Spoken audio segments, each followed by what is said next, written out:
Yes, Harit bhai. So, good evening, everyone. On behalf of Ahmedabad branch of WARC of ICAI, I welcome you all on the second session of our Fema series. Today's topic is capital and current account transactions. And to enlighten us with the knowledge in this area, we have CA Manoj Shah all the way from Mumbai. So, let me introduce him in a brief. Jay, we can sorry to interrupt. We can start with an ICI motto first. I would request Shazad bhai, if you can please play the ICI motto. I request all the participants to keep their right hand on the heart.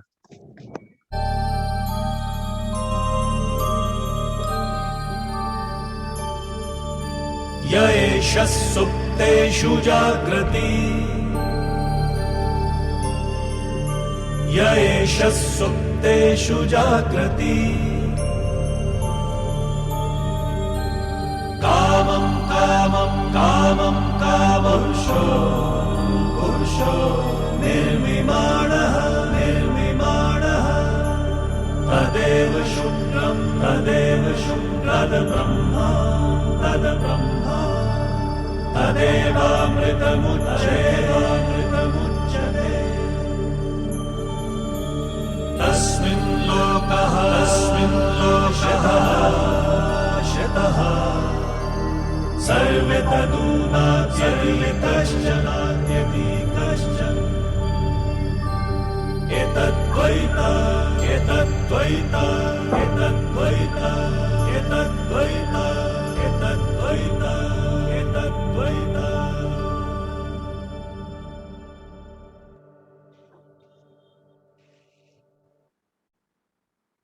Yeah, good evening, everyone. Anjali Ben, you have joined us.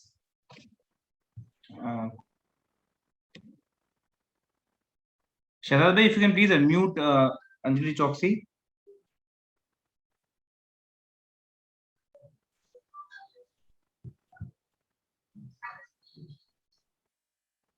Shazad bhai? I think she left, sir. Yeah, can you please unmute Anjali Ben? Yes, I tried, but she left me. Sir.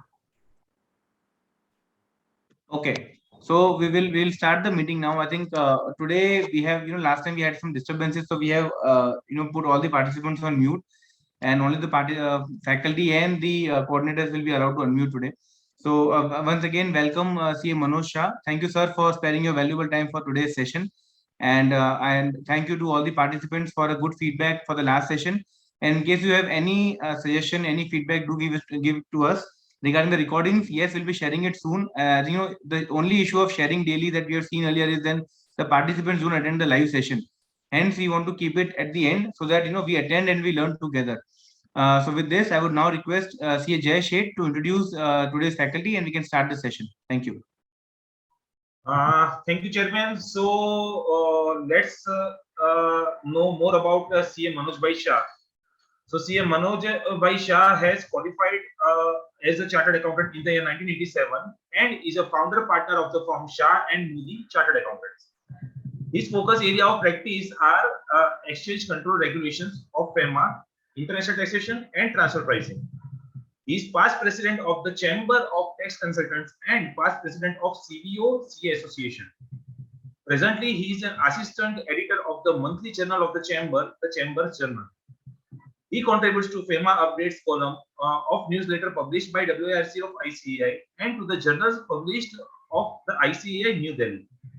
Now, his various contributions to the publications include International Taxation, a compendium 4th edition published by the Chamber of Tax Consultants, Fema in Referencer of WARC, Referencer on Fema, a publication of ICAI. He is a co-author of publication Tax Withholding from Payments to Non-Residents published by the Chamber of Tax Consultants. He is a technical reviewer of the publication titled Fema Compounding Orders, a comprehensive analysis. He has delivered talks on Fema and non-resident taxation at various seminars and various forums across India. So with this brief introduction, let's all welcome our learned faculty CA Manoj Shah. Sir, all the members are eagerly waiting to gain some knowledge from you. So now over to you.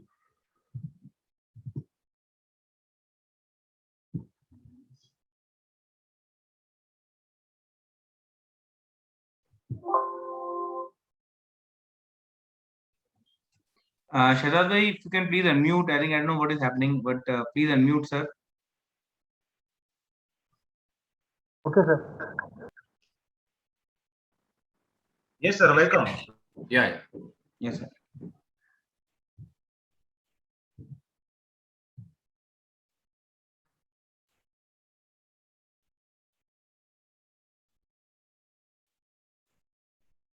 Is it visible?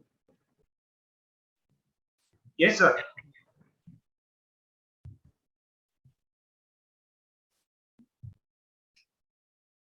So let me just thank Ahmedabad branch and CA Harit and entire team of coordinators and organizers at the branch for giving me this opportunity to take up the subject of capital and current account transaction.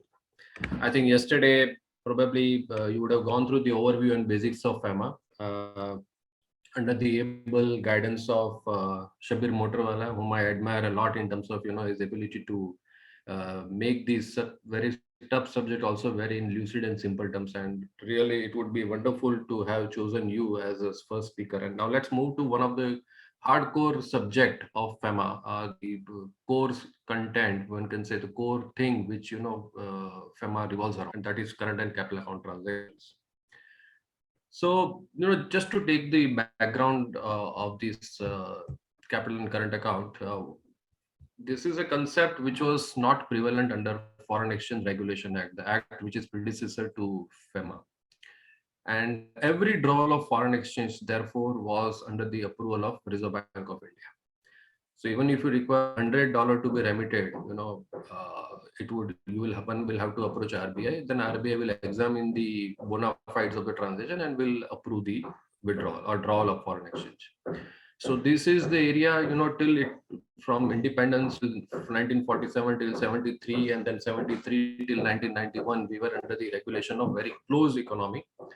And that was the situation that every drawal of foreign exchange would be under approval, and naturally any developing economy, any growing economy would always be under the stress of foreign exchange, and that was also with India. Come 1991, when we were in the dire need of foreign exchange, and as you would know that probably we had hardly any foreign exchange reserves in 1991 May, which were hardly enough for India to make import of oil for at least some 30 or 45 days. So we were having such a bad day. In fact, I don't remember the exact date, but there was a time when the Bombay RBI office was really, during the working hour, it was closed to say that, we can't provide you foreign exchange. This was the situation. And we were in this type of situation that foreign exchange was such a scarce commodity. So I think even Narayan Murthy, when he said that in 1980, early 80s, when he was trying to import a computer, probably he had to wait for 3 months. It took him 3 months, to get adequate foreign exchange from Reserve Bank, and that was the situation in which we were living.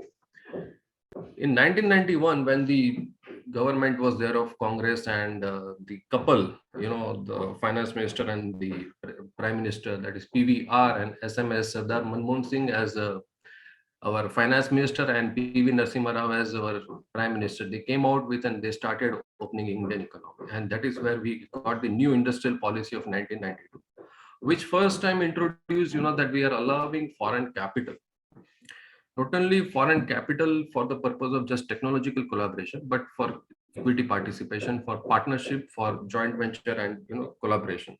And this was first time when 1992 we saw that money started coming in the form of capital contribution. In 1994, just also to meet the need of foreign exchange, what India did was India opened up its portfolio sector, that is stock market. So the Indian stock market, Indian equity market was open to foreign institutional investors. A regime was established under this. At that time, the SEBI was already in place, and the FIA, foreign institutional investor as a category was introduced, and they were allowed to make investment on portfolio as a portfolio sector and equity market. Why we did so? Because we were in need of dire foreign exchange. And when you start opening up of economy and you start inviting foreign capital, it usually takes quite a long time for any non-resident, any foreign company to come and start immediately investing in India. And since we were in need of foreign exchange, what we did was we opened up our portfolio sector more aggressively. We allowed foreigners to almost come and invest in equity in almost every sector, except few sectors like bank and all that where limits were curtailed. Otherwise, they could invest in any of the listed entity. This is the way we started receiving foreign exchange.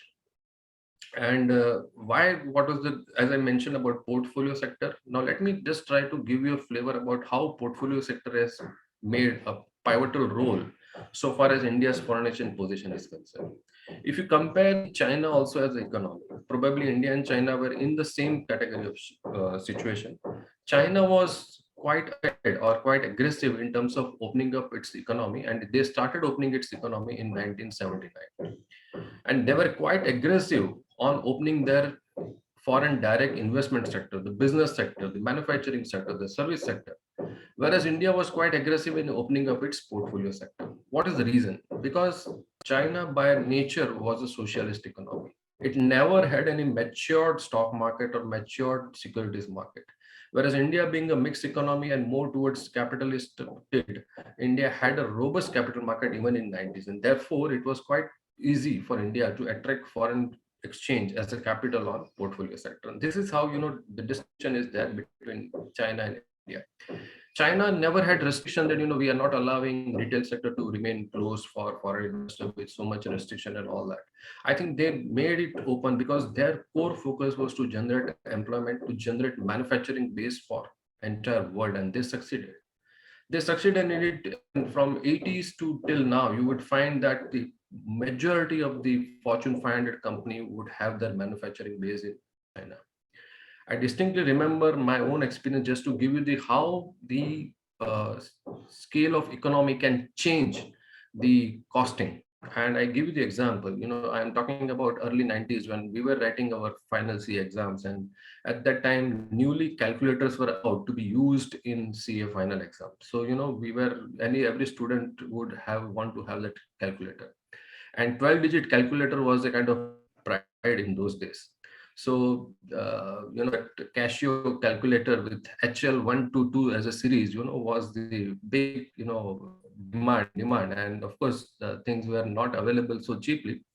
But at that point of time, one would have paid nothing less than 400 to 500 Indian rupees to buy that calculator. And today, after 30 years or maybe more than that, you would find that same calculator, probably with better function and better utility, you will find maybe lower or cheaper than that. What is the reason? Because the entire manufacturing base of the world, China grabbed it. On a large economies of scale, they started manufacturing and they could throw the product at such a competitive rate that nobody could have imagined. And therefore, it became a manufacturing hub for the world. And this is how they started attracting capital. Same way India tried to replicate, because we were in the need of foreign exchange. There was no other choice but to open up, and there came the bold steps by PV Narasimha Rao and finance minister to say that we are opening up our economy. A lot of resistance was there in those days, that how India would fare, whether Indian businesses were again go back to foreigners, foreigners were again grab the Indian industry. And one would have seen this series, which is Scam or Arshad Mehta thing, where probably this kind of flavor one would find that there was some apprehension. I remember traveling in any public transport, you would find that people would speak that we are again going back to East India days, and again our businesses will be all grabbed by the foreigners. So this was a kind of apprehension in which this move was introduced. The capital was foreigners were allowed to make investment as a partner, as a capital to as a contributing as a joint venture partner, or even setting up a wholly owned subsidiary. Prior to that, if you just go back in 1991 and you go to 1980 and 1984, probably when Rajiv Gandhi came to power, he liberalized what you called as a license Raj. He tried to say that on certain industries, certain economic, certain sectors of manufacturing, I don't want any Indians to have a license, and he started liberalizing it. Say for example, the two-wheeler segment. The only company which could manufacture scooter was Bajaj, and probably Lohia and few others were there, and one would book a two-wheeler scooter, and the delivery time would be something like 5 years, 7 years, and 10 years. Bajaj Chetak was a kind of a pride. And come Rajiv Gandhi, he stated that I'm allowing Indian businessmen to enter into a joint venture for technology collaboration, not for capital collaboration, only for technical. And you would find that Hero and Honda, TVS and Suzuki, and this type of things started coming up. And this is how some process had started. But major change which India witnessed was 1991. 1947, if it is the year of independence, political independence, one would say 1991 is a kind of independence to choose your foreign. The entire world had been kept open for you, for Indian entrepreneurs to usher around, and that is what the significance of FEMA was. From 1991, we moved till 1991 with the use of certain new industrial policy, but FERA was there, but we started scrapping some of the provisions of FERA, and the foreign exchange regulations were administered through something known as the ADMS circular. Come 1999, and we had the FEMA. So this is the background in which capital, how would you define capital account transaction? What is the relevance of capital account? One would say the terms, what we hear about current account deficit and all these things are nothing but embedded in FEMA, and therefore it is more of an economic concept. So it says that capital account transaction and current account are economic concept and not accounting concept, and they originate from the balance of payment manual. If somebody wants to really read and understand, there is a balance of manual by IMF. One can Google it and just see some of the terms are defined there. You would also find the concept on residency, what is capital transfer, what is financial payment transfer. A lot of economic concepts are enshrined there, and one would be really get benefit out of understanding this concept.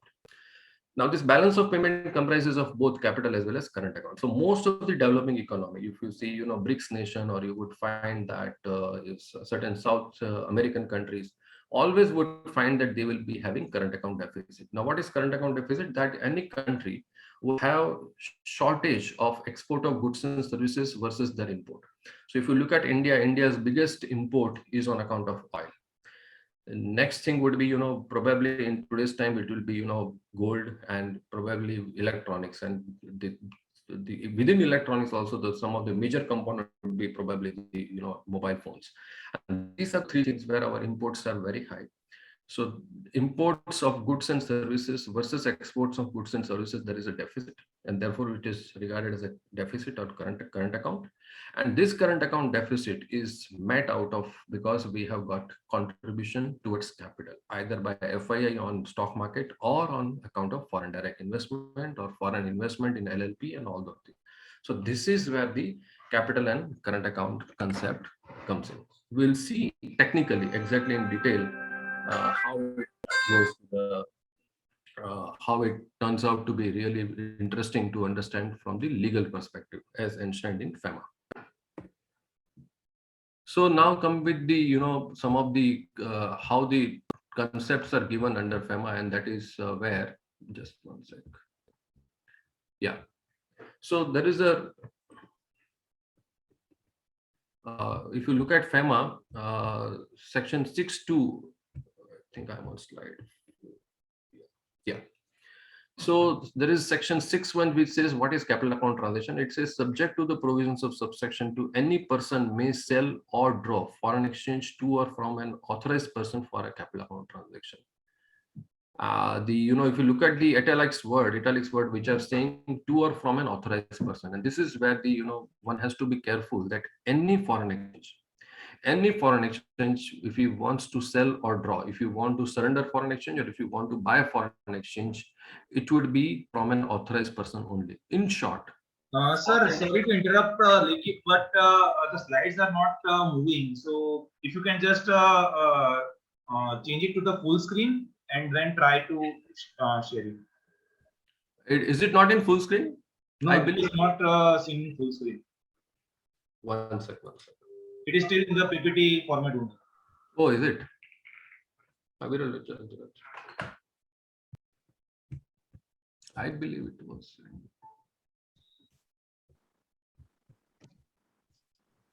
You may sir try even by stopping the screen share and then resume it. Okay, okay. Otherwise, audio quality is clear, right? Sir, Yes. audio seems okay. Just need to do the full screen. Yeah, yeah.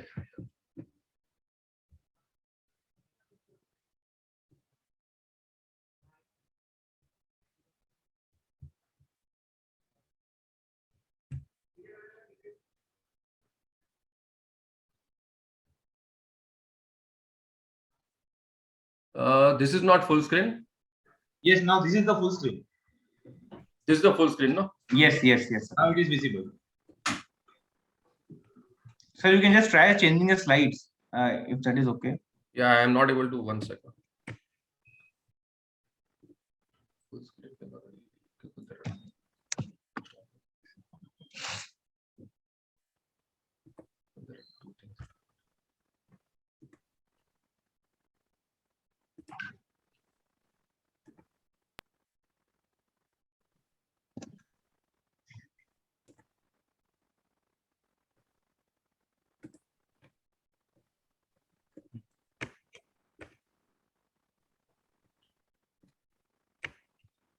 Now it's proper. So the slide is not changing. No, it's changing. No. No, we cannot. I don't know. No, we cannot see it, sir, getting changed. Because I'm to change the slides and it is moving from 4 to 5 to 6 here. No, sir. I think it is not reflected on the screen. Maybe, sir, you can do it again. Maybe Just a minute.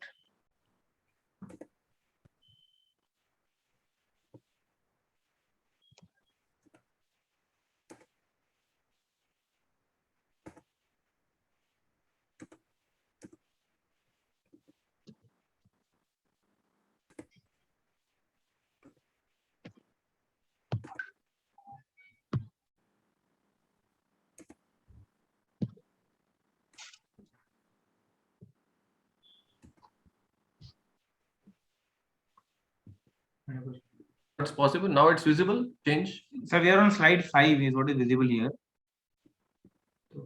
Numbers 5, yeah.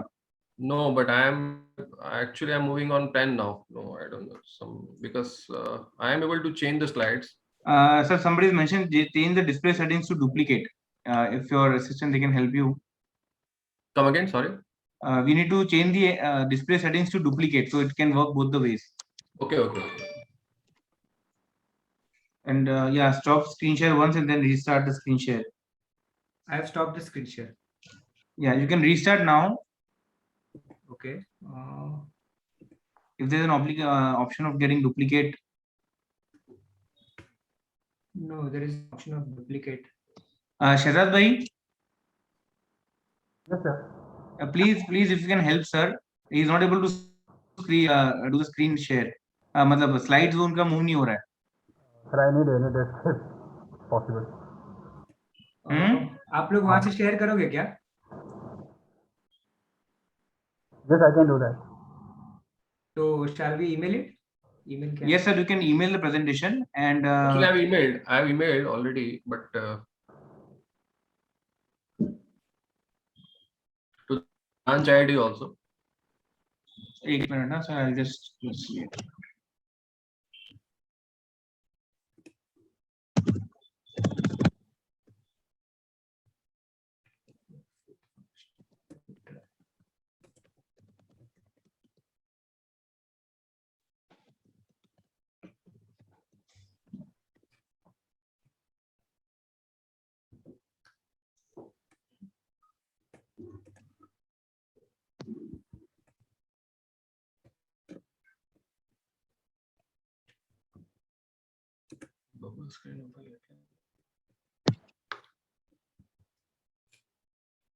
So now I think it is moving. If you can do it, yeah. Now it is okay.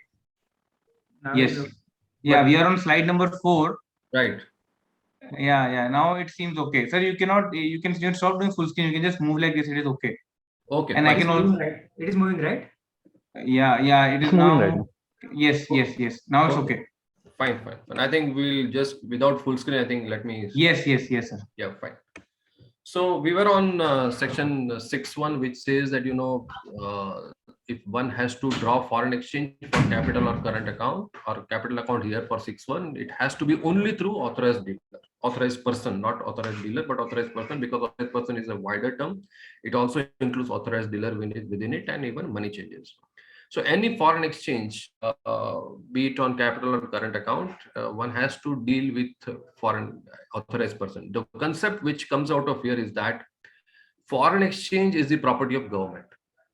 So treat foreign exchange as a product, and thereafter you try to apply Fema provision. So therefore, if I want to invest overseas, I'll buy a foreign exchange. I'll buy a foreign exchange product from bank because they are the authorized person. So I'll buy from authorized person and then sell it to or remit it to my company for buying my shares. If foreigners wants to, acquire or invest in India, they will remit foreign exchange, but that foreign exchange will be absorbed by authorized. In turn, the Indian resident would in rupees. So it will be taken away by authorized person. In short, through RBI, they are the kind of having monopoly to deal in or hold control over foreign exchange. That is what we call is kind of an control over foreign exchange, because we are still not capital account convertible, we are not currency convertible, and that is what the situation is. So any dealing in foreign exchange, one will have to undertake always through authorized person. So now the amendments to section 6 were introduced in 2015 to say that all the powers dealing with capital account transactions were divided into two categories, that is debt instruments and non-debt instruments. So now RBI has been left with only powers to prescribe regulations or rules and regulations for only debt instrument. Whatever are the non-debt instrument, that is equity or partnership interest, those will now be under the purview of central government. And that's why we have, those who are in foreign exchange probably would know that what we have got is now non-debt instrument rules. So the section 6.2 and 6.2a are dealing with this debt instruments and not non-debt instruments. So 6.2 says that a Reserve Bank of India may, in consultation with central government, specify any class or classes of capital account transactions which involve debt instruments. What are the permissible transactions, the limit up to which foreign exchange shall be admissible for such transactions, and the conditions which are attached to that. All that is under the purview of Reserve Bank under section 6.2. When it comes to section 6.2a, it is the central government. It says central government may, in consultation with Reserve Bank of India, specify any class or classes of capital account transactions not involving debt instruments. So non-debt transactions, non-debt instruments are now under the purview of central government. Of course, the administering authority still remains to be Reserve Bank of India. And accordingly, central government has issued non-debt instrument rules in 2019, which is dated 17th October 2019. Now, under this, what we have seen is capital account transaction, except involving debt instruments, are now regulated by central government. And as I mentioned, it is clear that person has to always deal foreign exchange from authorized person only. Say, for example, just to give you an emphasis more on this, I have traveled on to say US, and I buy basic travel quota, or I use a credit card and I have some travel quota. I have taken say US dollar 5,000. Out of which, when I come back, I've just spent over 1,000 over there, and I have with US dollar 4,000. And now one of my friend wants to travel, and he says, give me the dollar which you have, I give you Indian rupees, and if for equivalent amount based on exchange rate which is prevailing in India, that is what is not allowed. That could turn out to be a dealing in foreign exchange. As I mentioned, foreign exchange is the property of central government. What is my obligation is to surrender foreign exchange to authorized person, and my friend will have to again approach his authorized person to buy foreign exchange. And that is how one will have to deal in foreign exchange. If there's a dealing in foreign exchange without involvement of authorized dealer, authorized person, it would lead to contravention of section 3a of Fema, and that is what is section 3a prohibits dealing in or transferring any foreign exchange to any person other than the authorized person. And mind well, the contravention of section 3a are not even compoundable. It will direct matter will be referred to enforcement directorate, and you cannot even opt for compounding. Now let's understand the definition of capital account transaction. So section 2e of Fema defines capital account transaction. It says that capital account transaction means a transaction which alters assets or liabilities, including contingent liabilities outside India, of person resident in India, or assets and liabilities in India of person resident outside India, includes transactions which are referred to in subsection 3 of section 6. So basically, we are looking at a situation in any transaction which has an impact of creating assets or liabilities overseas for resident Indian, or for non-residents, which has an impact of transactions which are creating assets or liabilities in India. That would be regarded as a capital account transaction. So just to give you an idea, as we mentioned in the initial part of presentation also, that these are economic concept and not the accounting concept. So therefore, any transaction which otherwise for accounting concept could be on capital account, but for foreign exchange management, from exchange control perspective, it need not be so. So when an Indian company imports any machinery for accounting treatment, it will be a part of balance sheet item, a balance sheet line item, and therefore it would be a capital asset so far as accounting concepts are concerned. But under Fema, if there is an import of machinery by an Indian company and the payment is remitted in foreign exchange and transaction gets settled there, it doesn't result into capital transaction for the purpose of Fema.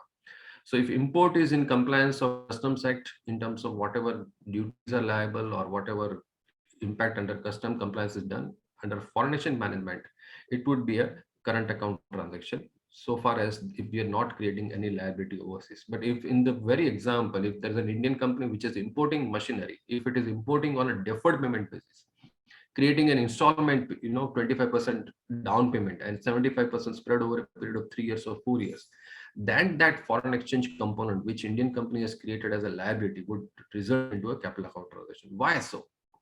Because as I mentioned, foreign exchange is the property of central government. Now upon, therefore, central government, the Reserve Bank of India would like to know that, what are the commitments, what are the obligations which residents are creating.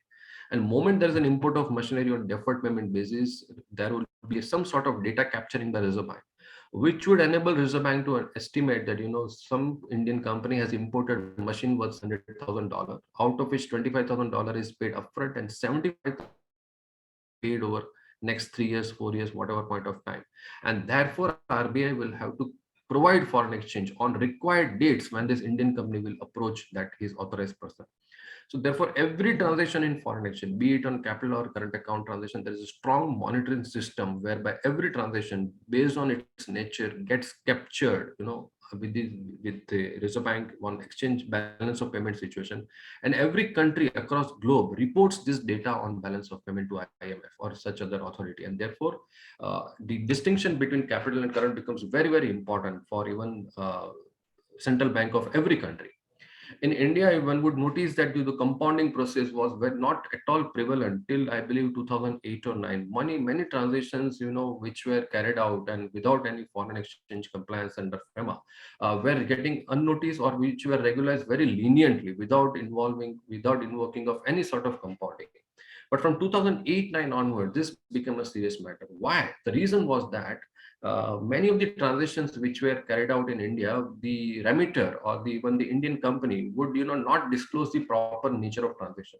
Sometimes one used to wonder that the foreign company, when they used to establish a subsidiary in India and they would remit funds from abroad, if there is a need for Indian company to set up office infrastructure, they would just write the purpose as for office furniture, for office equipment, and money would be remitted. Even the authorized person would permit such nomenclature and would allow Indian company to receive Indian rupees in lieu of that foreign exchange. Now what happened that actually this money was towards share capital, but the nomenclature would suggest that this money is towards office equipment and office furniture. Now is it capital or current? One would not be clear on that. And therefore, in the balance of payment position of Reserve Bank of India, the huge billions of dollars were remained unallocated, whether it is on capital account or current account. And therefore, Reserve Bank had to become strict, and they started monitoring and implementing closely, and they started compounding process. And therefore, now there is big awareness. And every transaction based on its nature gets captured properly, whether it is capital account or current account. So that is the significance. So accounting concept it is not an accounting concept, but it's an economic concept. One will have to see whether there is an impact on overseas assets or liabilities for resident, or for non-resident, it is vice versa, other way around. erstwhile section 6.3. Now I'm using the term erstwhile section 6.3. We have gone through 6.1, which talks about capital. Then we talked about 6.2 and 2a, which says that capital account transactions are now divided into debt and non-debt. Debt is with Reserve Bank and non-debt is with the central government. Now comes 6.3. Now 6.3 otherwise is repealed, but all the notifications which are there in Fema are still create, under the genesis of 6.3. They're originating from 6.3, and Reserve Bank, when it even 6.3 is repealed, but one would say that section 47.3 provides that regulations and master directions which are issued prior to omission of 6.3 shall continue to be valid until amended or rescinded, and therefore we just run through what 6.3 is. So there are, A, B, C, D. One would sign that A to I are the kind of transactions which are given, and this is what let's take example of first. Transfer or issue of any security by person resident in India. So this is something, when you are looking at foreign direct investment in India, transfer or issue of any security by person resident in India. Then B talks about transfer or issue of any security by person resident outside India. That is about overseas direct investment. Then you have or overseas investment. Then you have transfer or issue of any security or foreign security by any branch, office, or agency in India to a person resident outside India.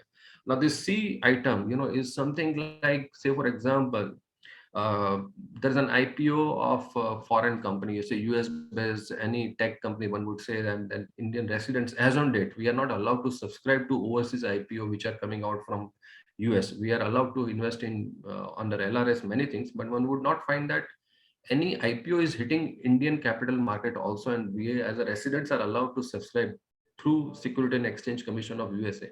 But basically this is a provision which is kept under FEMA, that tomorrow, for example, any IPO, suppose for example Facebook comes out with a follow-on offer and they want to even target entire world as a capital market for raising capital, and India being a big country and big investor class available here, if they wish to market without setting up a subsidiary, means you are going to subscribe to the shares of Facebook, then they will have to come out under C. That is what the purpose is. Then you have any borrowing and lending in foreign exchange. So that is what you have, external commercial borrowings or all this kind of transaction. Then you have any borrowing or lending in Indian rupees. So if rupee borrowing and not a foreign exchange borrowing, so that is where you have then deposits between person resident in India and person resident outside India. All the NRE, FCNR deposits are coming under this category. Then you have export and import or holding of currency and currency notes, transfer of immovable property in India and outside India. This is how the A to I is a list given. Now against every such list, there is a kind of notification which probably Shabir Bhai would have explained yesterday. The another and last point on this 6.3 is the giving of guarantee or surety in respect of any debt, obligation, or other liability incurred by a person resident in India and owed to a person resident outside India, or by a person resident outside India. Now this is giving of a guarantee, and therefore it is talking about the contingent liability. So giving of a guarantee or surety in respect of any debt, obligation, or other liability incurred by persons resident in India and owed to a person resident outside India. So therefore, if Indian resident is entering into a guarantee contract and therefore is standing as a guarantor in favor of any non-resident, it will still amount to a capital account transaction. And even it is vice versa. If non-resident is standing as a guarantor for a debt which is raised by an Indian resident, still it will be a capital account transaction. But if you look at the definition of capital account transaction, actually it is not coming out of it. So if you see definition of capital account transaction, which is, this is 2B, it says, capital account transaction means a transaction which alters assets or liabilities, including contingent liabilities outside India of a person resident in India. So if resident is creating a liability which is contingent in nature in the form of guarantee or other form of surety, then it will amount to capital account transaction. But if non-resident is standing as a guarantor in favor of resident, the definition per se doesn't say that it is a capital account transaction. But FEMA therefore has the beauty of it, something which is not mentioned in the definition, one would find that it is there in notification. Sometimes one would find that, the very different meaning is coming out sometimes, through the master direction or other APD circular also. So even though it is not forming part of definition, but one would see that, if you go to capital section 6.3 of FEMA, it is giving a clear indication that both the way guarantee transactions are in the nature of capital account transaction. In addition to this section 6.3 of FEMA, you have got notification. So, for FEMA, as the structure goes, it is more driven by notifications. For every type of capital account transaction, either there is a notification or there are rules. Why I'm saying rules? Because now when central government is dealing with non-debt instruments, they are coming out with rules, and therefore you have non-debt instrument rules. For debt instruments, you will find that there are notifications. So therefore, when it comes to ECB or foreign currency borrowing or rupee borrowing from non-resident, there is something known as borrowing and lending in foreign exchange or borrowing and lending regulations, which is notification 3R. Therefore, for every type of capital account transaction, there is a notification or there are rules. And these rules and notifications are kind of a self-contained code. They themselves are like a piece of legislation in itself. Like for example, you would sign that under income tax you have 56.210. Now 56.210 defines property in itself. 56 it takes you to 56.26 or 7 says what is the meaning of property, and this will be regarded as a gift with the nature of income. So this is the kind of piece of legislation within legislation. Similarly, under FEMA, Act is very thin, but you have different sets of regulations, notifications, and you have rules now.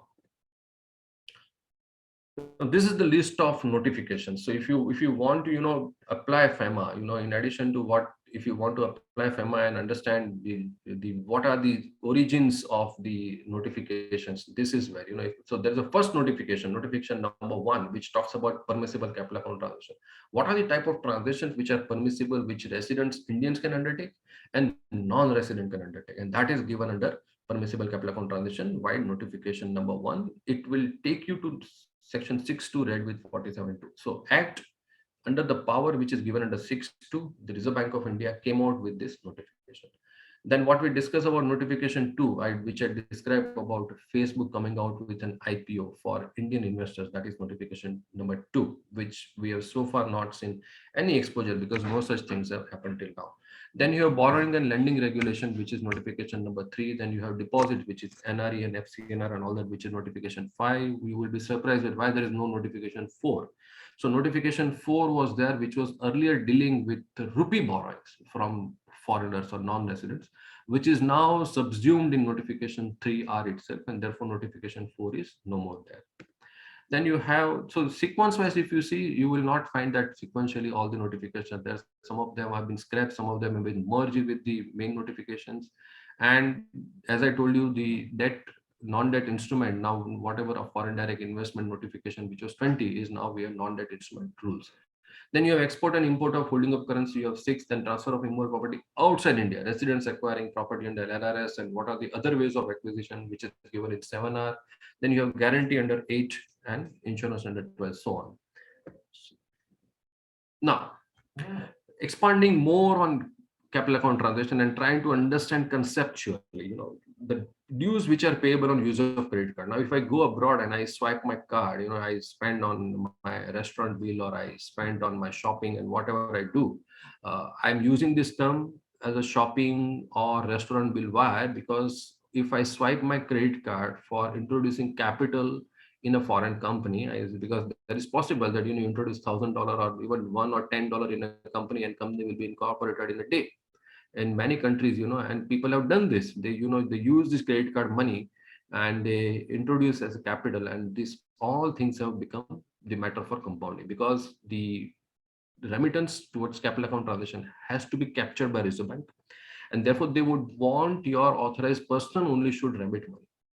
And that is what the necessity is. So therefore, I'm saying that even if I'm using my credit card overseas for these consumables, still I'm creating a liability because I've used the card. Now dues are not immediately payable. I'll be paying at the end of my due date.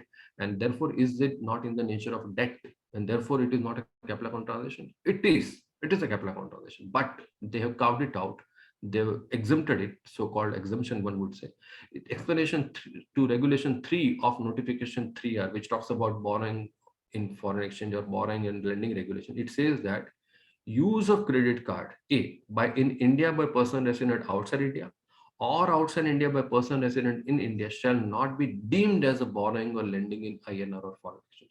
Otherwise, even use of credit card and later on when you want to make payment in foreign exchange is a capital account transaction, but it has been specifically carved out.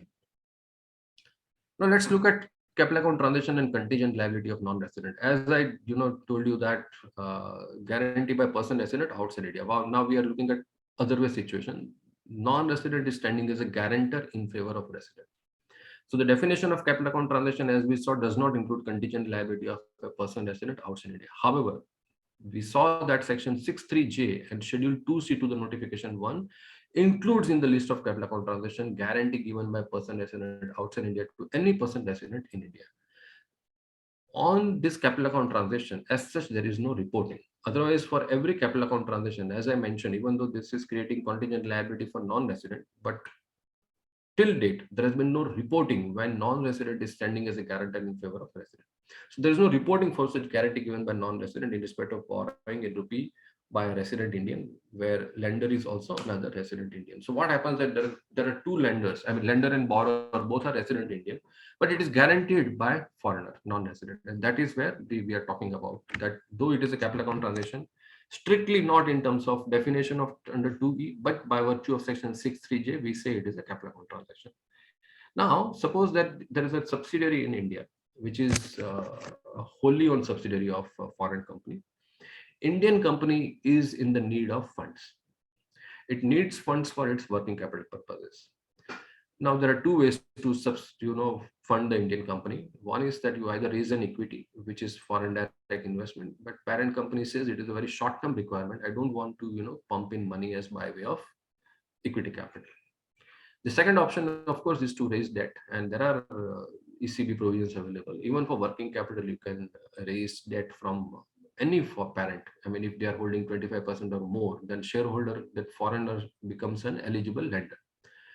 Now, but even that would require certain long-term tenure, because Reserve Bank prefers that any debt which Indian residents are raising, it should be for long term. It cannot be short term, and there are rationale behind it, because if there's a short term debt which India starts borrowing, then if there is a change in the economy, or if there's a pressure on Indian rupee, if there is something happens which puts a pressure on rupee and there foreign currency shoots up, then be huge demand for foreign exchange, and at the time of repayment that could create a disturbance in the foreign exchange position, and therefore all foreign currency debt or even debt from non-resident will always usually be for a period of 3, 5 or more years.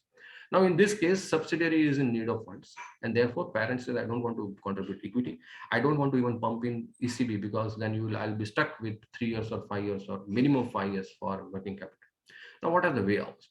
So therefore, the Indian subsidiary approaches its bankers, and it approaches banker, and bankers to convinces banker that give me funding for a CC limit or whatever limit in terms for to feed my come out of this working capital requirement, and on the basis of guarantee which will be given by non-resident, my parent. So foreign parent stands as a guarantee. So this foreign parent is giving a guarantee based on which the Indian company is funded.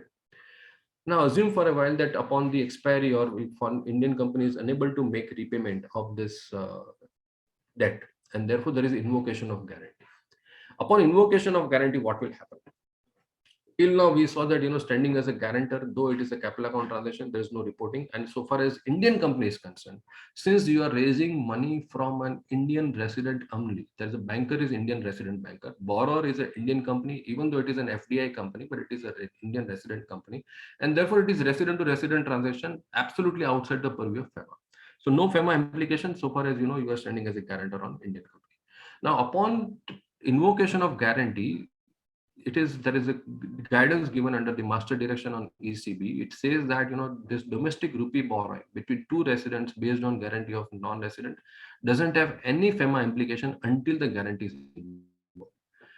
Upon invocation of guarantee and payment by non-resident, such non-resident can enforce recovery and also repatriate such sum if remitted from abroad or paid out of NREFCR account with general permission. So what is trying to say, suppose Indian company has raised a debt of 75 lakh rupees. Okay, it raised the debt of 75 lakh rupees in say April 19. In March 21, it couldn't repay and the guarantee was invoked. So what will happen upon invocation of guarantee? The foreign parent would have remitted equivalent amount. So assume that $1 lakh was remitted from abroad, and it repaid the Indian lender bank, that this is towards your fulfillment of debt which Indian subsidiary had raised, and we are as a guarantor, and therefore we are fulfilling the debt. Now, in the books of Indian company, the creditor, the loan creditor, instead of the Indian bank, now you will find that there is a replacement by foreign parent, and that is where now it takes the shape of capital account transaction. Upon invocation of guarantee, when I am replacing the name from not just name, but my creditor now becomes a foreign company, my foreign parent, it is a capital account transaction. Now it is my obligation to repay this money back to my parent. But how much money I can repay? I can repay, Indian company can repay only to the tune of Indian rupee and not $1 lakh equivalent. So suppose tomorrow, if rupee depreciates further and it becomes 80 rupees, you cannot remit 80 lakh rupees, that is $1 lakh.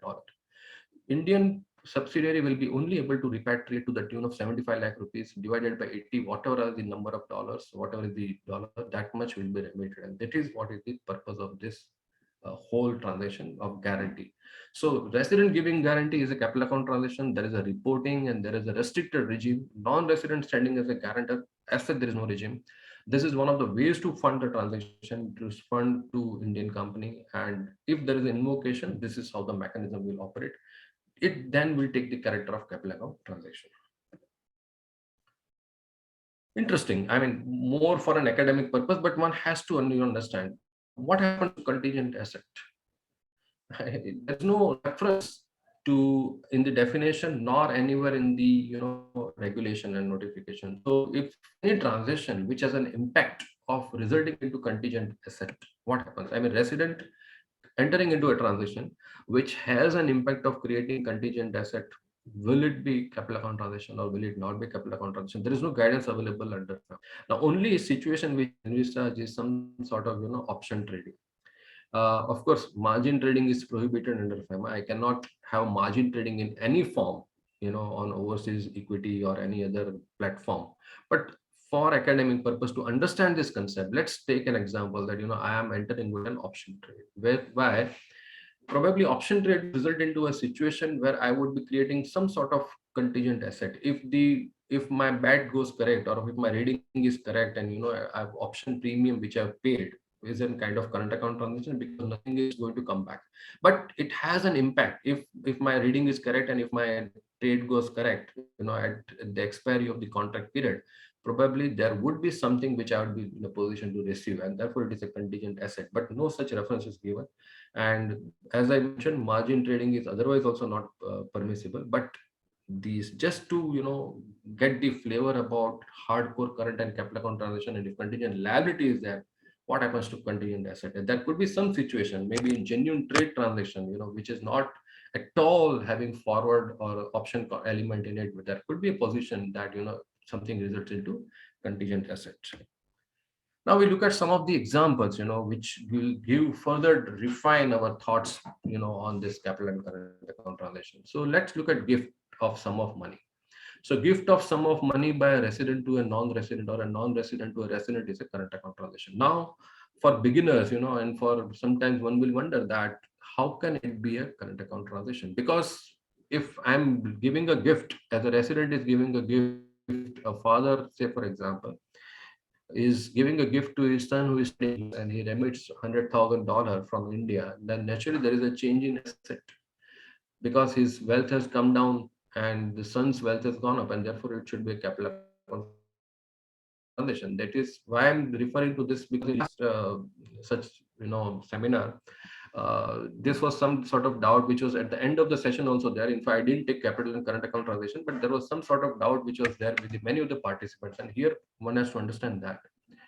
Let's read the definition again. What it says: capital account transaction means there is a change in the nature of asset overseas. So no doubt, when father given a gift to his son, there is a change in the asset. His wealth has come down, but his wealth has come down by, say, 75 lakh rupees. There is no change in foreign currency. Whereas son's wealth has gone up by $100,000, but not by 75 lakh rupees. What I mean is that father has not reduced his overseas wealth, nor son has increased his India assets, and therefore it is a current account transaction. If you are examining any transaction of payment and receipt, it would naturally have impact on either reduction in wealth, reduction in asset, or increase in asset. But one has to see where this change is happening. Is it happening in India for non-resident or for overseas for resident? Then only it's a capital account transaction. So therefore, gift of sum of money by a resident to non-resident or non-resident to resident would be a current account transaction.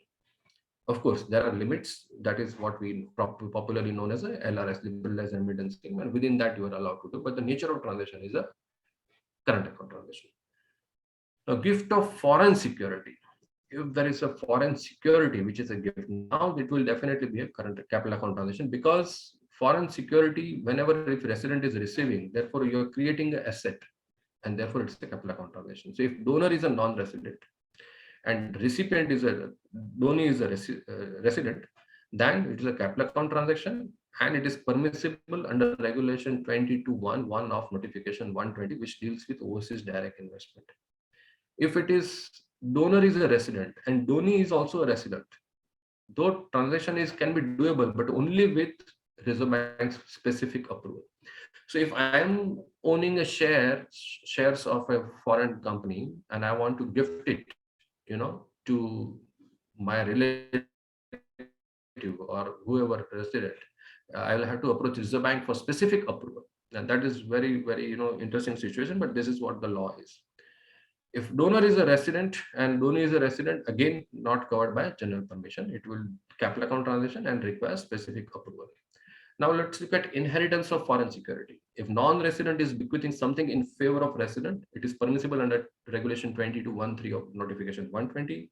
If inheritance there is between resident and resident, again it is permissible under 22(1)(3). But resident to non-resident, the act is silent. I mean, the notification 120 is silent, and therefore the impression which emerges is that something which is not mentioned, it is better to take RBI approval, and therefore I've mentioned it is not covered by general permission, and it is better to report to RBI. And in this case, of course, I don't think there should be any issue, but this is what the idea is. So again, coming back to the situation, if you're creating a foreign currency asset by resident, it amounts to capital account transaction. Every capital account transaction will have some sort of documentation, some sort of pricing guidelines to be followed, some sort of reporting, and that's where this is what I mentioned. Then gift and inheritance of immovable property. Again, it's a capital account transaction, naturally. If the donor is a non-resident and donee is resident, it is not covered by general permission. It's an interesting situation, and in fact, we have this practical case where we went for compounding.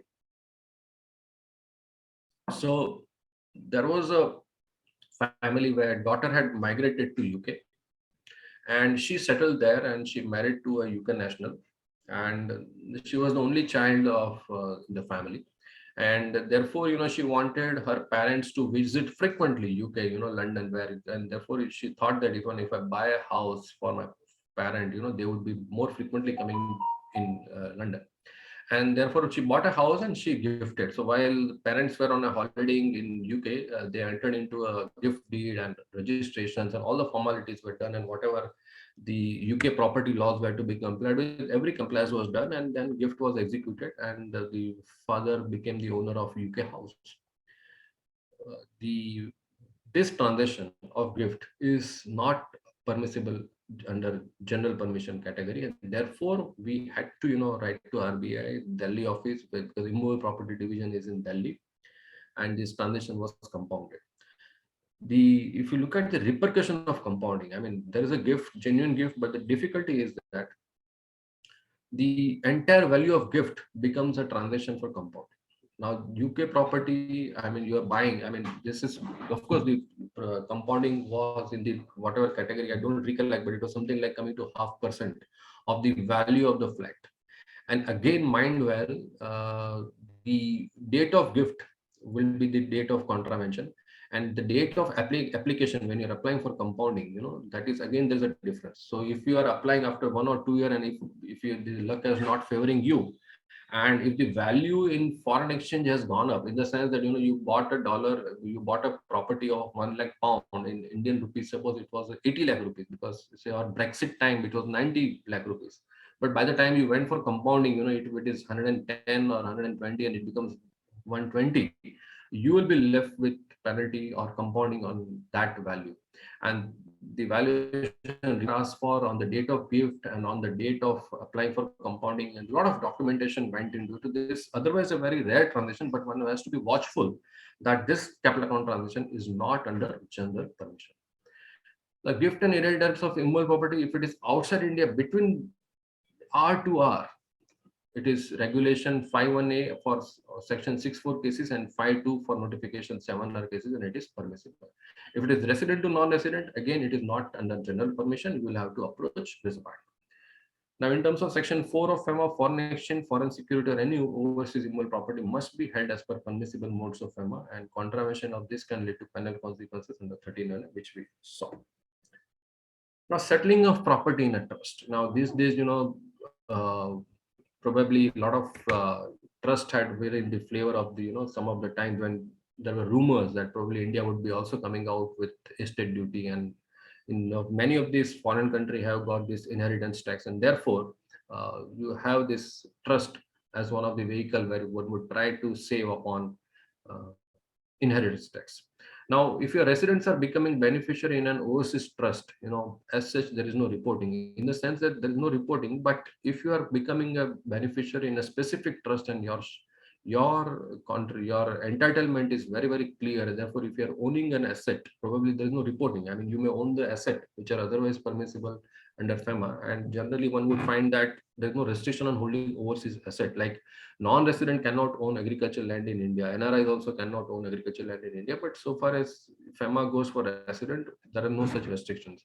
So by and large, all the categories of asset, one would be able to acquire. Of course, now for crypto, I don't know. I mean, there is still you can have crypto as one of the asset, but it is always better to ask for RBI approval, considering the probably the money laundering element which gets attached to crypto and not otherwise. So resident becoming beneficiary, as said, there is no reporting. However, income earned by resident beneficiary needs to be repatriated within 180 days. So if you are holding a specific trust, it is a kind of what we understand under income tax law, which is a specific trust, and your share is determined, and your trust has earned an income, and it becomes due to you. It becomes your obligation to repatriate back to India, because this is not the investment which is done under LRS. If it is an LRS investment and that is earning any interest income, that need not be repatriated back. But otherwise, every foreign exchange, it becomes an obligation of resident to bring it back to India. As I mentioned, the fundamental rule is property foreign exchange belongs to government. They want that you bring it back and surrender it and get exchange for rupees. So this is what we about resident becoming beneficiary in overseas trust. Now, resident, if it is settling property in a trust where NRIs are beneficiary. Now, trust otherwise under FEMA is also still in a very gray area. I mean, for every structure of trust, it is always better to approach RBI through authorized dealer and take approval. But on a conceptual level, when you're trying to understand what is the nature of transaction, if as a resident, you are settling a property in favor of NRI who are beneficiary, and again, it is not a discretionary trust, it is a specific trust whereby NRIs are becoming beneficiary.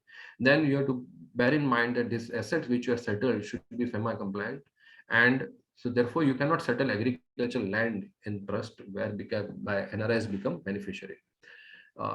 And preferably one would want that, this trustees of such asset trust, which is settled in India, which is created in India, and where the assets are settled, it should be resident.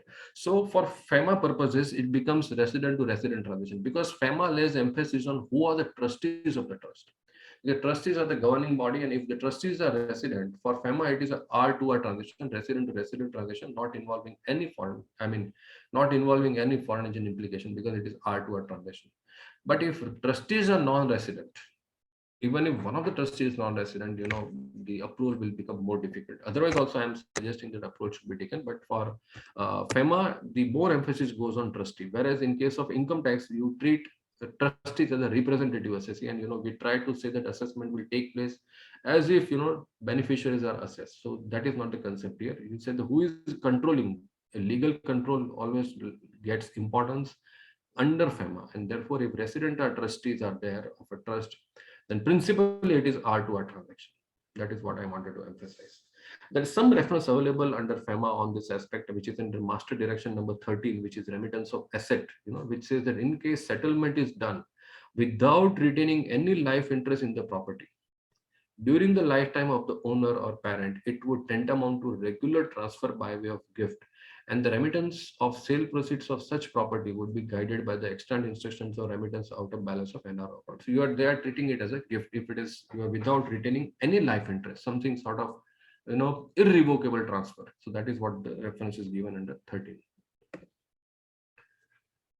Now there is a change in the nature of transaction because of passage of time. Originally the transaction was in the nature of current account, but let's see some of the transaction like import dues, and this is a classic case where import dues in many of the cases are remaining outstanding in many of the Indian subsidiaries where probably they are not in a position to repay back, and otherwise import dues which should be paid within 6 months from the date of shipment. If it is not paid, one has to seek an extension. If this is not paid and if the payment goes beyond 3 years, many of the cases RBI has treated it as a deemed ECB, and therefore it is now they have also levied a compounding fee accordingly, and all the ECB compliances which were otherwise to be done have been undertaken. So trade payables of more than 6 months and up to 3 years are allowed by RBI. So between 6 months to 3 years, authorized dealer also has a power to remit, provided you have sought an extension. So as the auditor also, if you find that in the Indian subsidiary owes something to its parent or to its joint venture partner, it is always better to keep on record the extension which is sought. At least right to banker, right to authorized dealer, which in turn, if they want, they will approach RBI for approval. But by and large, we have seen that outstanding up to 3 years, they are giving extension in a genuine cases, and then repayment would be far more easier. But if you approach after 36 months, the authorized dealer will also be in a difficult situation, and he will then have to approach RBI, and then matter probably get come out for that you are not sought an extension, and therefore it goes for compounding. Now, delayed payment of import dues and fees for more than 6 months were treated as a ECB, and these are some of the compounding orders. I think later on you can just run through it. I'll be sharing my presentation, so that is you can later on refer to it. But there are many compounding orders on this, and this old compounding order, as you would know, that there's a detailed explanation available on RBI portal. One can read and understand, what is the content and what are the facts. These are again the on the same import of goods which is there. Now this is an interesting situation when we are trying to understand capital and current account transaction, something known as a factoring of export invoices. So for example, there is an exporter in India, and that exporting company has exported goods, and therefore there is a customer who owes something to Indian exporter, and there is a dues are receivable from him. Now Indian exporter factors this invoice, and therefore he gets the payment. So the rate of finance charge, I'm not using the term interest, but I'm saying that finance charge, because it is a factoring, is say 5%. Now why I'm using 5%? Because it is higher than ECB. ECB is generally LIBOR plus 4.5 basis point, again that for very long tenure. But you are trying to say that I am raising funds through factoring, and rate of interest is probably, it could be higher than even ECB prevailing rate. And then what happens? Is it a capital account transaction or is it current account transaction? Now there's no clear-cut guidance available so far as if you look at the act. Now, do you say that one would treat this as a debt when I'm factoring it, or it is not a debt because I've already made an export, and now it is just that I am realizing this payment early, and whatever is the time factor cost, I am paying by way of discounted rate, 100 versus 95 or 100 versus 96, whatever it may be prevailing on the exchange rate, prevailing on the market rate, prevailing on the strength of economy, because if India is exporting and factoring is there, probably there would be better rate one would get. But if Pakistan exporter is exporting, when there is no faith in the issue or probably no faith in the customer, it would be difficult. So it depends also on the quality of the customer that whom we have exported. If the buyer country is something like Nigeria or other country where there is no strength, probably one would not be. It depends also on the terms of trade, what kind of bank which is giving the LC, where is likely to be there.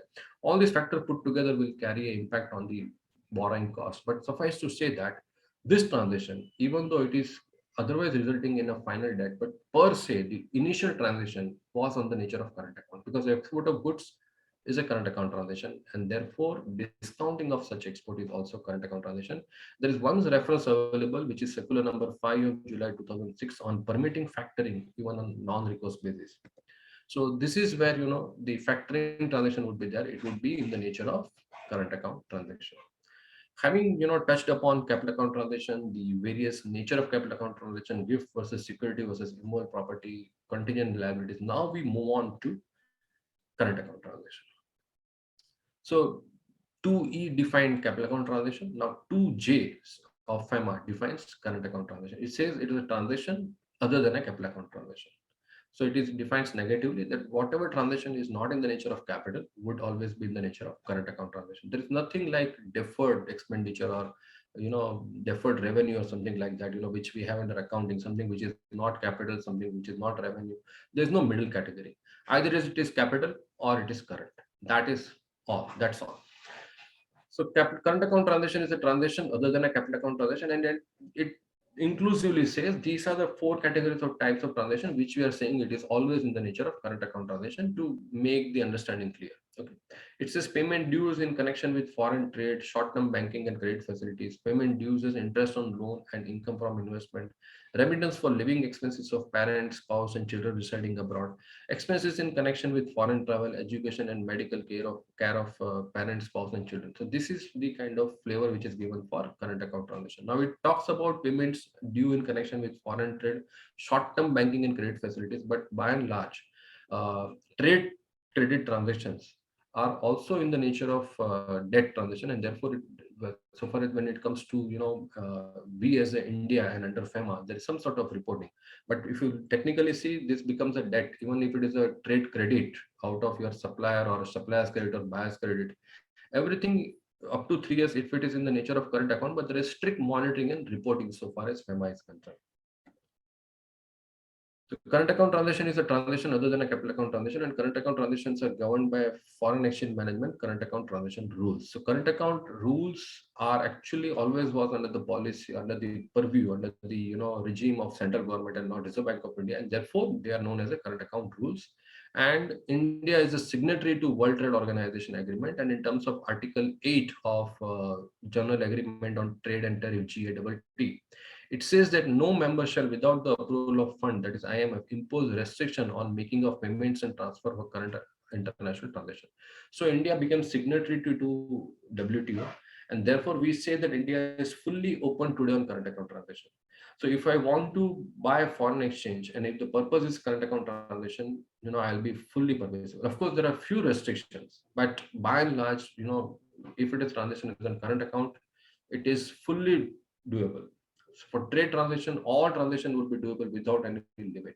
There are few restrictions which we shall see now, but by and large, one would say that India is current account convertible country. I mean, if I have to buy foreign exchange for current account, I'll buy. Of course, there are some restrictions. Say, for example, if I want to travel to Nepal and Bhutan, because where we have a repeat arrangement, they will not grant me foreign exchange to be spent in Nepal or Bhutan. There are few other restrictions are there which we shall see. So current account transactions are divided into 3 schedules. Unlike capital, where you had the list of transaction and then there were notifications, there are no such notifications now, because current account rules are rules in itself. There are 3 schedules to current account rules. The schedule 1 talks about absolutely prohibited transaction, not permissible at all. Schedule 2 talks about transactions which require prior approval of Government of India, and Schedule 3 talks about transactions which require prior approval of RBI. Again, these are beyond certain limits. Otherwise, by and large, one would find that most of the transactions are absolutely free. So drawal of foreign exchange is prohibited for transactions specified in Schedule 1, travel to Nepal and Bhutan, or transaction with person resident in Nepal or Bhutan. Now, current account rules, no restriction on utilization of funds held in RFC account in or outside India, including restrictions in Schedule 2. So this is where, I just introduced this slide, because if somebody is returning from overseas and they are settling in India, now with work from home permissible, and one would find that many of the NRIs have now settled here to take care of their parents and they're working from India. Now, if you want them to, come back to India and they want to, bring certain investments to India, liquidate their foreign investment, they want to come back to India.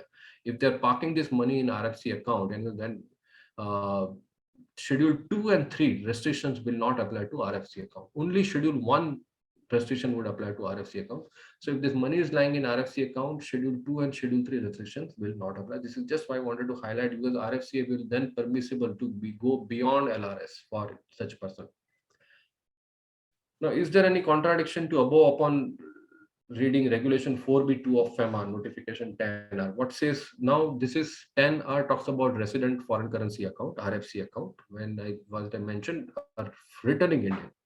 Now he has funds lying in RFC account. He has encashed his NRE account. He has encashed his FCNR, and he has moved these funds to NRE account. In addition, he also brought certain overseas bank money also, and he has parked it in RFC account. So as I mentioned, Schedule 2 and 3 restriction will not apply. Schedule 1 only will apply. But now look at these between two specific regulations under FEMA. There's a contradiction. What it says, the regulation 4B2 of notification 10, which deals with RFC, says that funds in resident foreign currency account shall be free from any restriction regarding utilization of foreign currency balances, including any restriction on investment in any form by whatever name called outside. So 4B2 says, you are outside the purview of FEMA. You can do whatever you want, but current account rule says, no, you cannot. You cannot get into Schedule 1 transaction. So this is where the issue is, but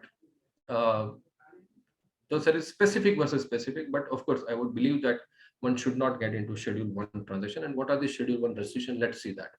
So Schedule 1 transactions are basically, like remitting money towards gambling activity, game of chance, like remittance out of lottery winning, remittance of money for racing or riding, remittance for purchase of lottery tickets, or entering into any gambling or betting activity. Say, for example, in United Kingdom, the betting in cricket or any sort of betting is permissible, right? But can I, strike a bet out of my RFC account? And the view is no, because it is a Schedule 1 transaction, one should not get into it. So this is where, and now just look at for conceptual understanding, again, trying to just understand that, look at the last bullet, the asterisk mark, in terms of FDI policy, not permissible even from RFC, EFC account. Later on, it says that in terms of FDI policy, even technology collaboration, that is franchise, trademark, brand name, management control, is prohibited for lottery business and gambling and betting. So when you enter into a technology collaboration, actually it is not a capital account transaction. When I enter into a technology collaboration, it is merely collaboration for the purpose of importing a technology. I don't, make foreigners as a partner. Therefore, it is not a capital account transaction. There's no, if there's an Indian company, there is no 50-50 ownership. There's no 50-49 ownership. It is merely that, for example, I am entering into a import of technology. Now, whether it is doable or not, technological collaboration. When I say technological collaboration, generally it would mean that I enter into a royalty arrangement. Now, if you look at the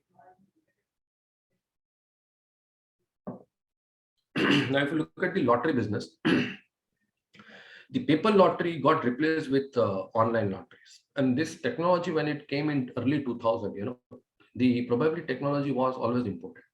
In fact, I was wondering, how are these Indian businessmen who are running online lottery, they are actually entering into a kind of arrangement with foreign technology supplier, and many of time this could be in the nature of royalty arrangement. What do you mean by royalty arrangement? That every online lottery, say for example, it is 10 rupee lottery, 5% or 10%, 50 paisa, 1 rupee would be paid as a royalty to non-resident.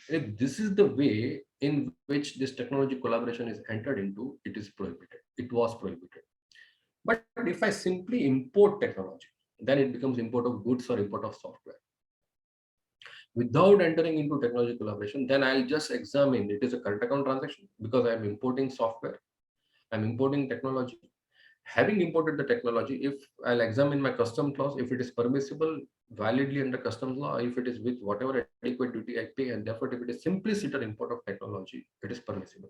But technical collaboration, so-called technical collaboration, would not permissible, even not permissible now. But many of these online lottery businesses were otherwise running in the form of, hidden way of technology collaboration, and many times we have seen that payments were made in the form of software upgrades. That because in genuinely software, the online lottery system was always updated, and that is how the transition used to take place.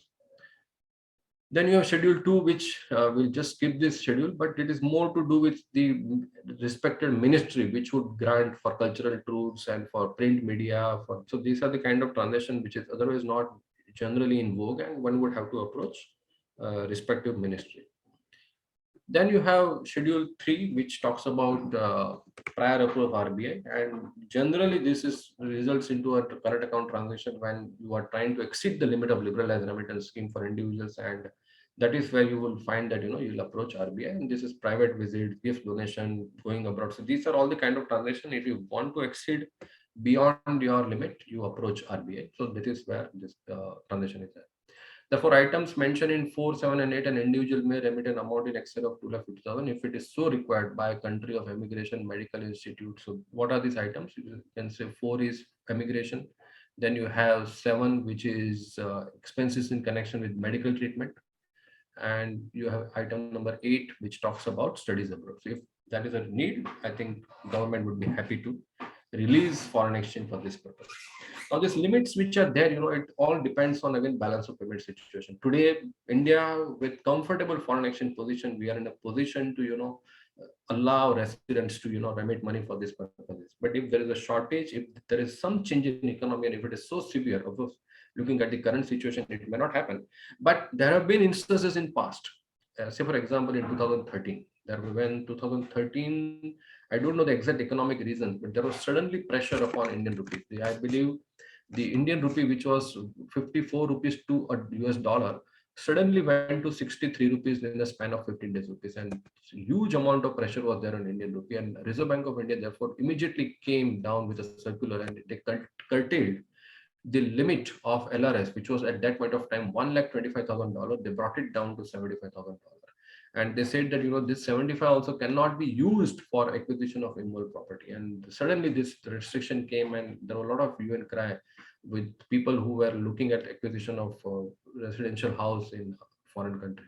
So generally, with balance of payment situation, one would not come across any reduction in the limit. In fact, sometimes for Reserve Bank of India, it becomes problem of plenty. As I told you, it sucks away the foreign exchange, then it will have to park somewhere.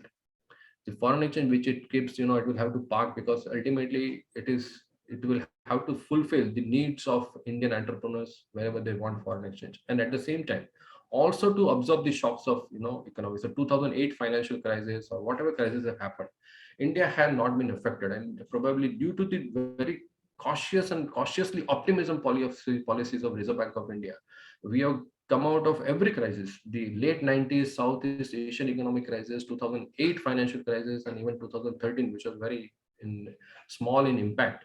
But all these crises, because of this policy, we have not been impacted so much, and we have always come out of it. And really, this is what one would say that it is the great kind of businessman acumen that Reserve Bank has shown while dealing with foreign economy. In fact, there have been a lot of pressure on Reserve Bank that you scrap all the controls and also open Indian economy for capital account transaction. And there were 2 times the reports were released by Tarapur committee.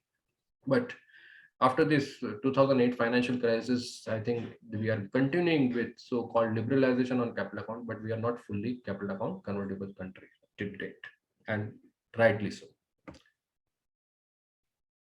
Capital account transaction for person other than individuals, I think we have following remittances by a person other than individuals shall require prior approval of RBI. If there is a donation which an Indian company wants to make, which is exceeding 1% of their foreign exchange earning during the 3 financial year, or USD 5 lakh, whichever is less, then commission per transaction to agents abroad for sale of residential flats or commercial plots in India exceeding USD 25,000 or 5% of inward remittance, which is more. So this is where, if you want to remit commission for sale of flats in India, now one would find that, why this clause is here. But actually, practically, I have seen that there have been many cases where there is a huge NRI community overseas countries like UK, USA, New Zealand.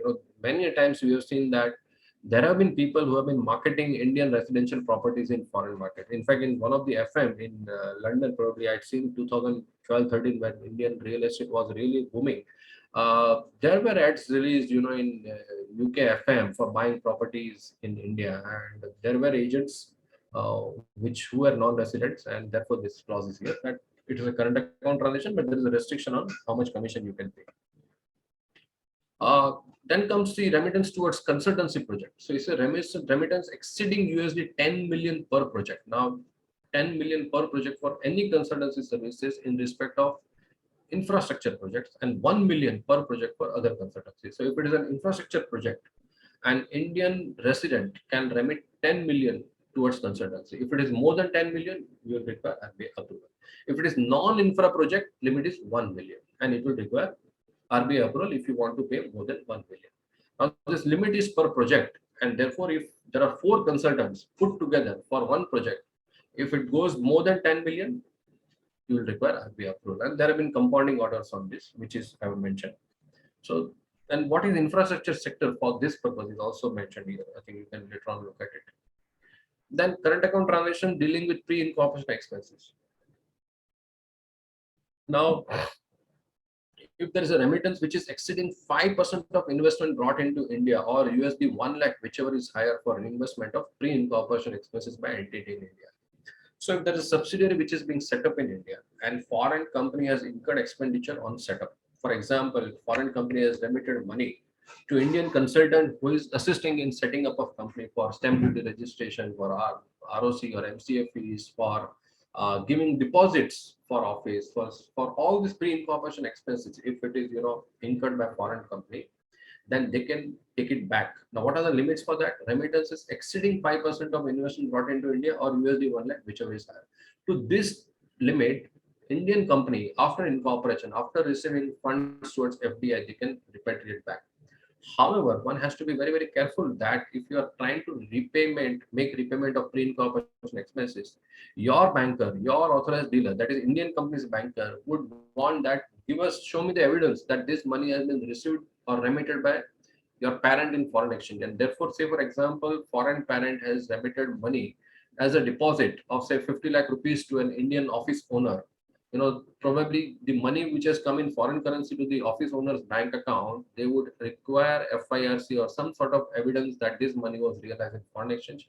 Then only they will allow to remit. So any foreign exchange coming in, one has to be careful that there has to be a document available to support that foreign exchange has been received. Otherwise, refund will be a bit difficult. Then let's look at unincorporated joint ventures. We are looking at technological collaboration, which is current account. We are looking at financial collaboration, which is the capital account. But there could be something in between. I mean, these are when I say technological collaboration, there are many such collaboration which could take place between resident and non-resident without involvement of financial partnership, and still there will be some business relationship.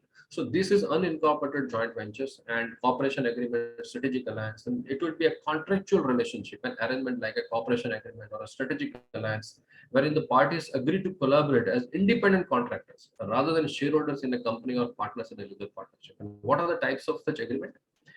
It could be in the form of technology transfer agreement, joint product development agreement, it could be purchasing agreement, it could be distribution agreement, it could be marketing and promotion collaboration, intellectual advice in such a JV, with the rights, duties, and obligation of the parties are between themselves. So these are the type of collaboration which would be outside the purview of capital account transaction. It would be current account transaction, and there is a reference that how this will operate. So the account in India by the unincorporated joint ventures could be in the form of Regulation 7 of Notification 5R, which says that unincorporated joint venture of foreign companies or entities along with Indian entities for executing a contract in India may be allowed to open a non-interest bearing foreign currency and a special SNRR account, which is special non-resident rupee account. So for example, a metro project, I mean Delhi metro project or any metro project you take, and there could be some sort of subsidiary in India, I mean, which could be whoever are the bidder and whoever has won the contract. Say for example, L&T has won the contract for setting up a metro line in Ahmedabad, and L&T wants some sort of collaboration which is on technical collaboration only, and they want to, without having any financial impact, without any financial involvement, this could be a sort of unincorporated JV. There could be an SSRR account whereby even the foreigners can also put in money on which will be ultimately converted to rupee, and they can make reimbursement, or I mean they can incur expenditure out of it. Then AD Bank may allow the same subject to directions of RBI. This account shall be to undertake transactions in ordinary course of business by the unincorporated JV and Indian entity, Debits and credits to the account shall be incidental to the business requirement of unincorporated JV. Tenure of the account shall be concurrent to the tenure of contract or period of operation of UJV. And opening of accounts by companies or entities of Pakistan, Bangladesh, or so and so would require prior approval of RBI. So this is where it gives an idea that this is possible, and SNRR account would be a good use where you can have an unincorporated joint venture. Money also can come in for day-to-day requirement of the business. Say, for example, the foreign joint venture partner. When I'm saying joint venture, it is unincorporated joint ventures. They want to send some employees for a short duration, and they would be paid certain hotel, the lodging, the stay expenses, everything. So those can be paid out of this account, and without, even though money has come from foreign company, it would not be in the nature of capital or debt or something. It is properly UJV and in the nature of current account. Now this slide talks about royalty and lump sum fees. I am just giving this slide because though there is no such reference now, there is no restriction. But up to 2009, there was restriction on payment of royalties. How much royalty an Indian company could pay, and the limits were there. If you look at the italics, remittance under technical collaboration or loan agreement was there, where the payment of royalty exceeds 5% on local sale and 8% on export and export. So if royalty was payable for domestic sales, the restriction was 5%, and for export it was 8%. More than that, it would require RBI approval.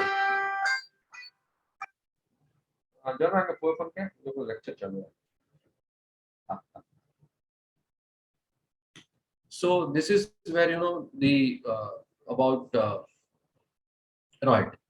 Now comes one sort of current account transaction, which is actually a raising of a debt.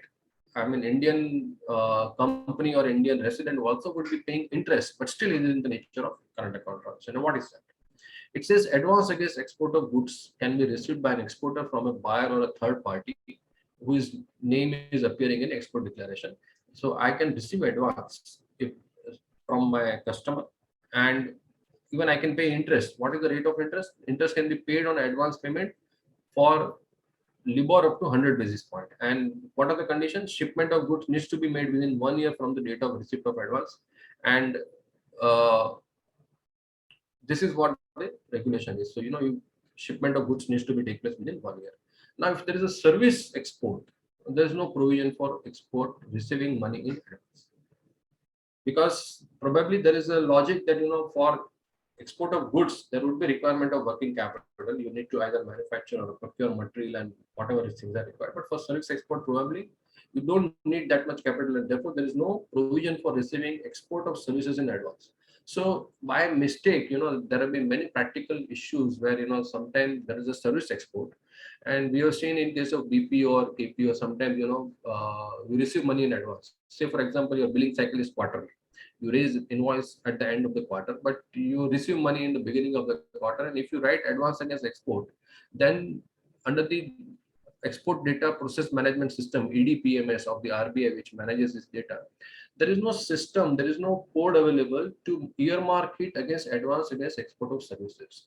So what happens, based on the intimation, the banker, the authorized dealer would mark it as advance against export, and it by taken for granted, it takes it that it is against export of goods. This item remains as outstanding advance against export of service, advance against export, and you will receive notice from bankers saying that you have not exported the goods, and you say that I am a service exporter and I have already done this export, and this is where the situation is, and then it takes a lot of time to knock it off from EDPMS. So be careful if you are receiving advance against export of services for Fema purpose. It is actually export of service, because or you have to tell our banker clearly that this is what the nature is, and this is actually against advance, but it is not in the nature of advance against export of goods. What is the nature of deposit which is given by NRI for acquiring immovable property on rental? So NRI is acquiring a house and it is placing a deposit with landlord. Now, deposit naturally would be refundable, because upon vacating the house or upon expiry of the term, that deposit is to be refunded back, and therefore deposit otherwise is a capital account transaction. One would say that non-resident is creating an asset in India. This is an obligation on resident to repay it back, and again in foreign currency, of course, to the tune of INR, but that money will have to be repaid back. One will have to approach authorized dealer and remit it to non-resident tenant upon his departure. So otherwise, this transaction is a current account transaction, not a capital account transaction, even though it is a deposit. Why? Because underlying transaction is a security deposit. There is an occupancy of flat. There's a leave and license agreement or whatever lease arrangement. It should be less than 5 years. And in lieu of that, if you are paying it, if you are paying, then this amounts to something known as a current account transaction. And if you can say, the reference can be drawn to from APDI Circular 59 of 2016, which says that keeping deposits with an Indian company by person resident outside India in accordance with Section 160 of the Companies Act 2013 is a current account transaction, and as such does not require any approval for Reserve Bank. All refunds of such deposits arising in the event of selection of the person as a director or getting more than so and so shall be treated similarly. So, if there is an underlying transaction, there's an underlying obligation, either legal or by virtue of contractual, and the subsidiary or derivative of such thing is a refund or whatever, it will not be a capital account transaction. Then conversion of current account to capital account. There are few things which otherwise initially the transaction is in the nature of current account, but you can convert it to capital account. And under the non-debt instrument rules, one could say that issue of shares against import of capital goods or machinery or equipment or pre-incorporation expenses. The original transaction was in the nature of current account, but later on you can allot shares against that subject to compliance of this non-debt instrument rules. And this is what is that by per se nature in the transaction at the beginning is a current account, but you can convert it to capital account by way of allotment of equity.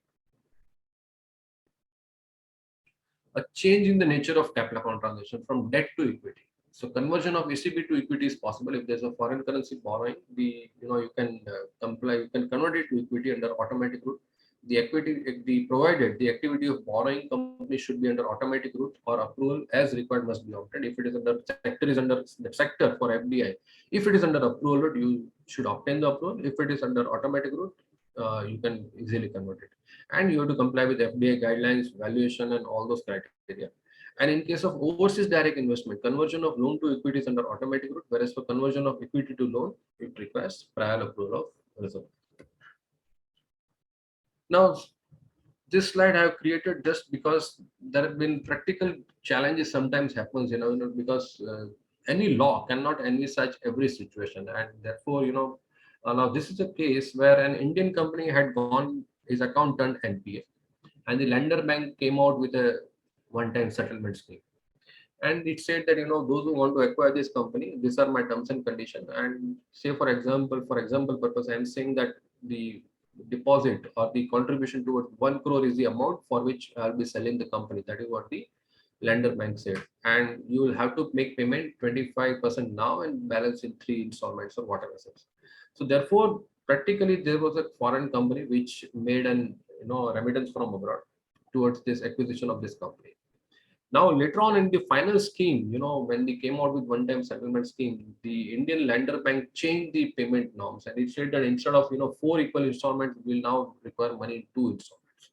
And now, therefore, the foreign interested party, who had remitted money to the escrow account of Indian company. So therefore, Indian company whose accounts turned NPA, they were asked to open an escrow account, and this money was parked here. Now, initially, when the remittance would come, naturally it is coming with an intention to acquire equity or acquire company, and therefore the intention behind the transaction is capital account.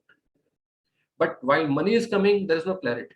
So you don't know whether this will be successful or not successful. If it is turning successful, then why I'm saying is that your nomenclature while remitting money should be properly documented, so that acquisition and allotment of shares and filing FCGPR and all other compliances would become easy. Now, in this case, because of this change in condition by the lender bank, ultimately foreign partner or foreign investor denied, and therefore this money which was issued by Indian company had to be returned back.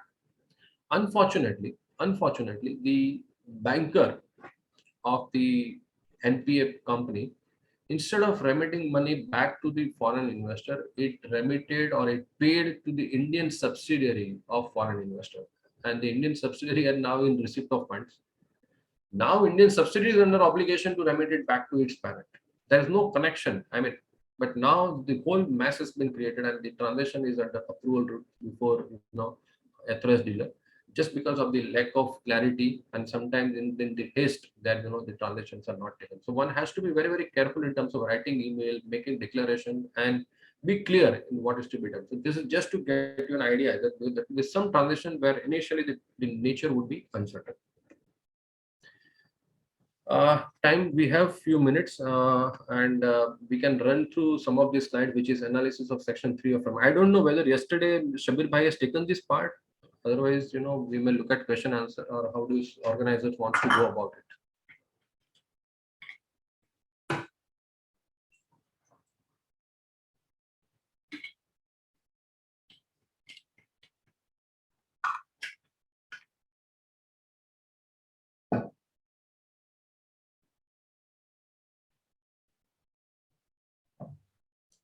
I think, anyways, we just run through this section 3 of Fema. Section 3 of Fema is otherwise provisions which is one has to be very, very watchful and careful about, because any contravention of this would result into penal consequences. And there is no distinction between capital and current account when you look at section 3 of Fema. So section 3A, which we have already touched upon, when I say that every transaction in foreign exchange has to be routed through authorized dealer or authorized person, and that is what it says. The 3A says that no person foreign exchange or foreign security to any person not being an authorized person. That means one of the party to the foreign exchange should be an authorized person. Analysis of 3A. When we say deal in, it's a very, very wide term, and it will include purchase, acquire, borrow, sell, or otherwise transfer or lend. It is corresponding to section 8.1 of FERA, and if you read 8.1 of FERA, the meaning would be more clear. So it must be noted that contravention under 3A cannot be compounded, which I already touched upon. Then you have section 3B. It's very interesting thing. It says that no person shall make any payment to. Okay. So 3B makes a very interesting observation. It says that no person shall make any payment to or for the credit of any person resident outside India in any manner. So as a resident, I should not be making payment to or for the credit of non-resident. For the credit of non-resident, that is on behalf of non-resident. And intention is to prohibit fulfillment of foreign exchange obligation of a non-resident by a third party. Such third party could be resident or non-resident. It's a very slightly complex. As a beginner, you would find very complex when you read 3B. But just understand the practical cases, and we run through the practical situation and we'll make the things clear. And that the idea is that if there is an obligation in foreign exchange, which is otherwise to be fulfilled by non-resident, but if a resident is fulfilling the obligation, then it is a contravention of 3B. So resident's obligation, if fulfilled by non-resident, it does not lead to contravention of 3B. There is a question mark, but generally, if non-resident is fulfilling the resident's obligation in Indian rupee, we have seen that it is not resulting into contravention of 3B. The money would be outstanding in favor of non-resident, generally by subsidiary to parent. And if it is beyond 3 years, we saw that it results into deemed DCB. But if resident is fulfilling obligation of non-resident, it results into contravention of 3B. Let's look at some of the.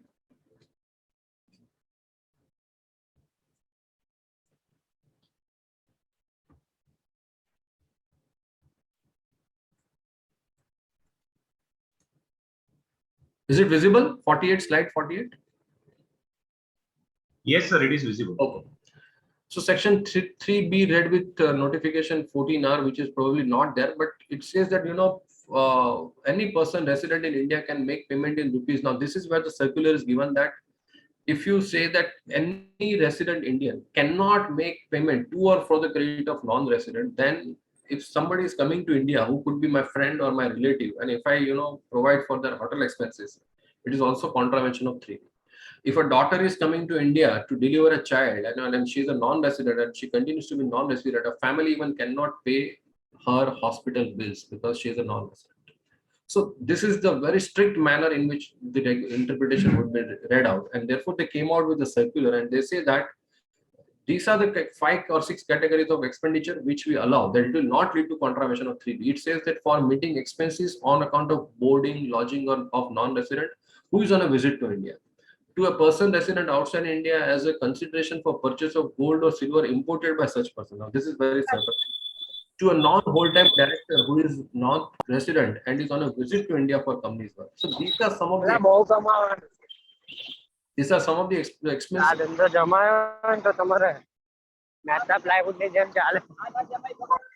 I think there is some disturbance if they can be.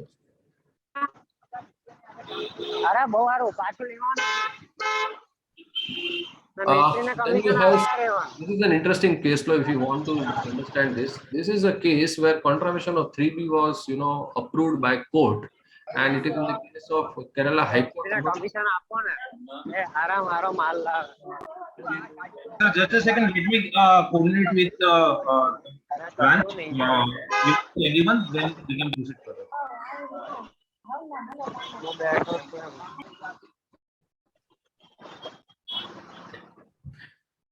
So this is a case where the Francis Aluka, in that the petitioner made payment towards custom duty payable by the non-resident while importing a car. So, for example, somebody is coming back to India for settling in India. A son is coming to India for permanent settlement to India, who was otherwise an NRI, and along with it, he also brought his car, and the customs duty which was payable on import of the car was paid by, say, his relative or father, which is and that led to contravention of section 3B.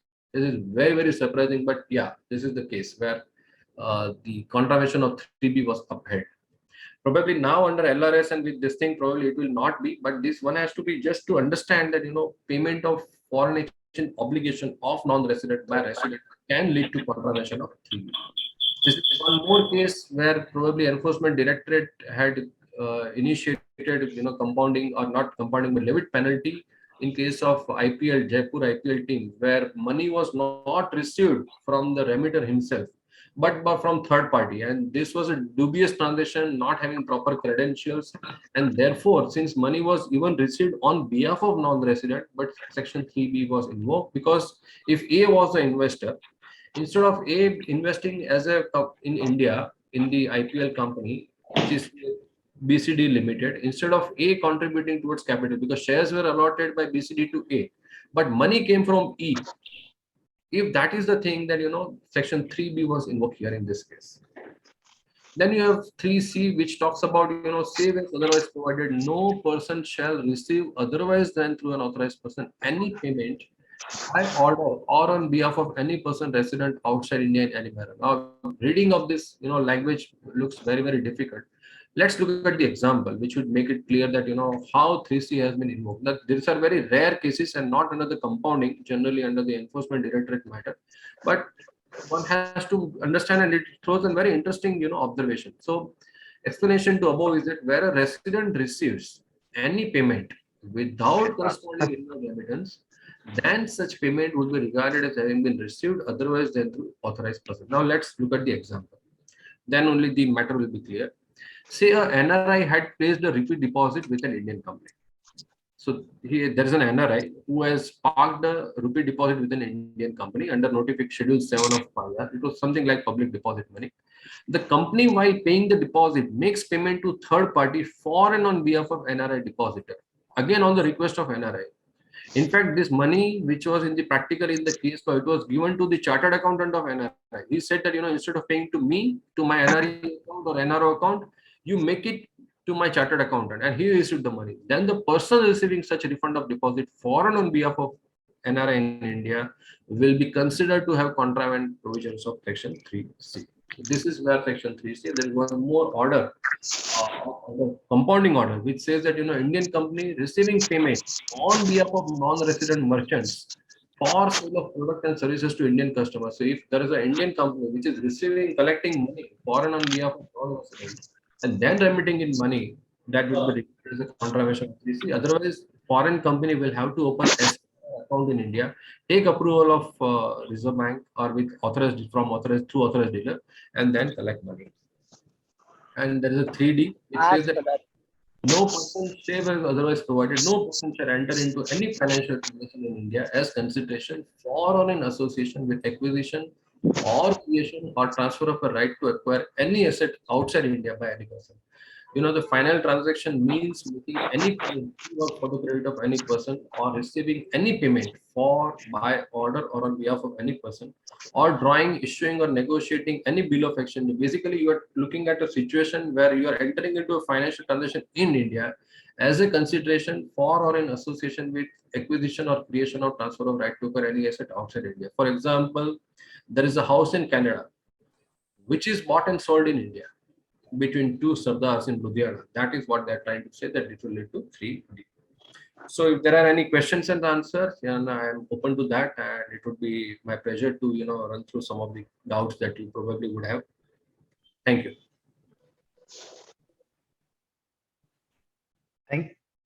Thank you, Manoj sir, for the fabulous session. We have got some questions from the members. Yeah. I'll read out one by one Yeah. for your convenience. Yeah.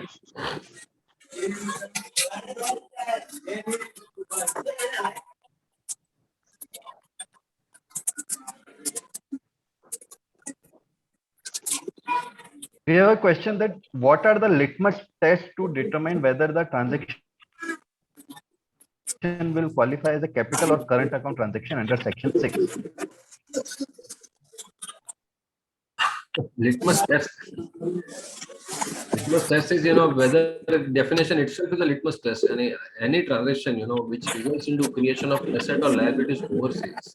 Again, I'm repeating, by the resident, then it is a capital account transaction. For example, I remit money overseas and I acquire shares of Microsoft. It's a capital account transaction. But as I said in my talk, that if I'm gifting to my son who is non-resident, I'm remitting money by way of gift, that is sum of money. It's a current account transaction, because by gifting money, I have not created any asset outside India, nor I have created any liability outside India. Though my wealth has come down, but it has come down in India. It has not impacted my overseas assets or overseas wealth. So the whole lecture, what we did was the idea about defining what is capital and current. When it comes to capital account transaction, there will be another obligation that every capital account transaction will have some sort of binding. दो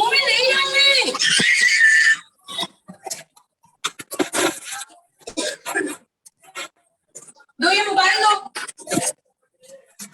भूषण ही थे camera वाले इसमें दिख रहे वो लोग बच्चे Pawan ji, please mute. नहीं यार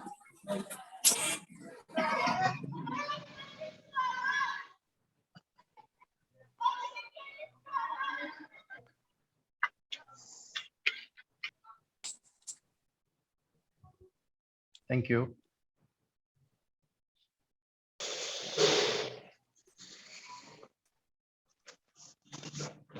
Sir, next question is gift of shares of Indian company by one non-resident to another non-resident. Is it a capital transaction, and whether it is permissible or not? See, transaction is definitely capital account transaction, but it is not impacting balance of payment situation. See what happens, that as I told you, you have to examine this transaction from balance of payment situation. When you are making a fresh investment, that is first time investment in India.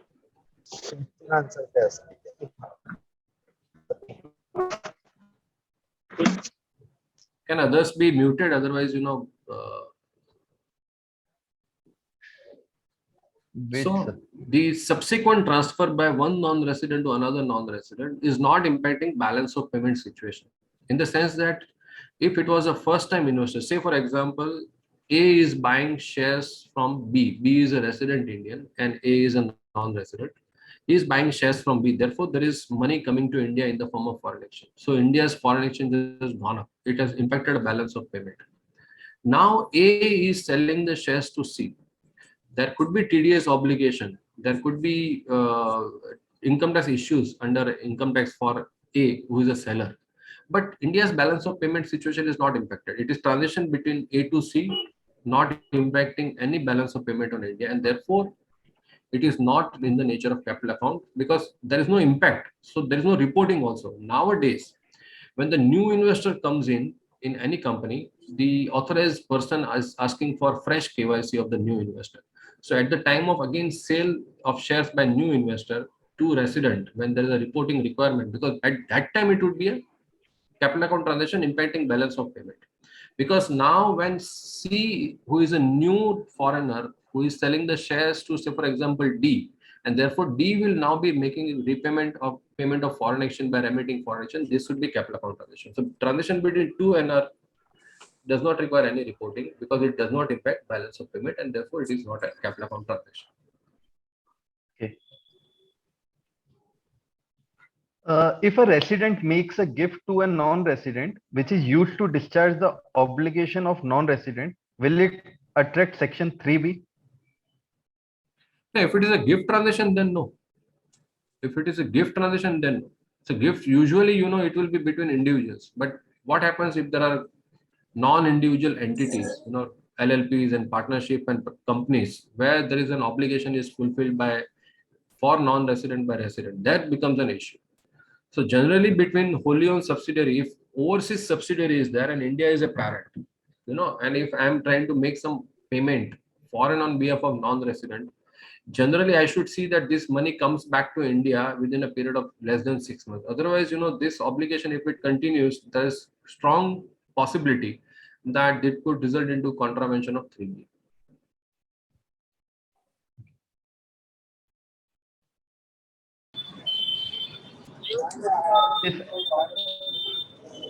If a non-resident invests in mutual funds in India, is it a capital account transaction? Yeah, it is surely a capital account transaction, and the mutual funds investments are possible under the non-debt instrument rule. It is possible. I don't know exactly which rule, but yeah, it is possible to invest as a non-resident in mutual funds.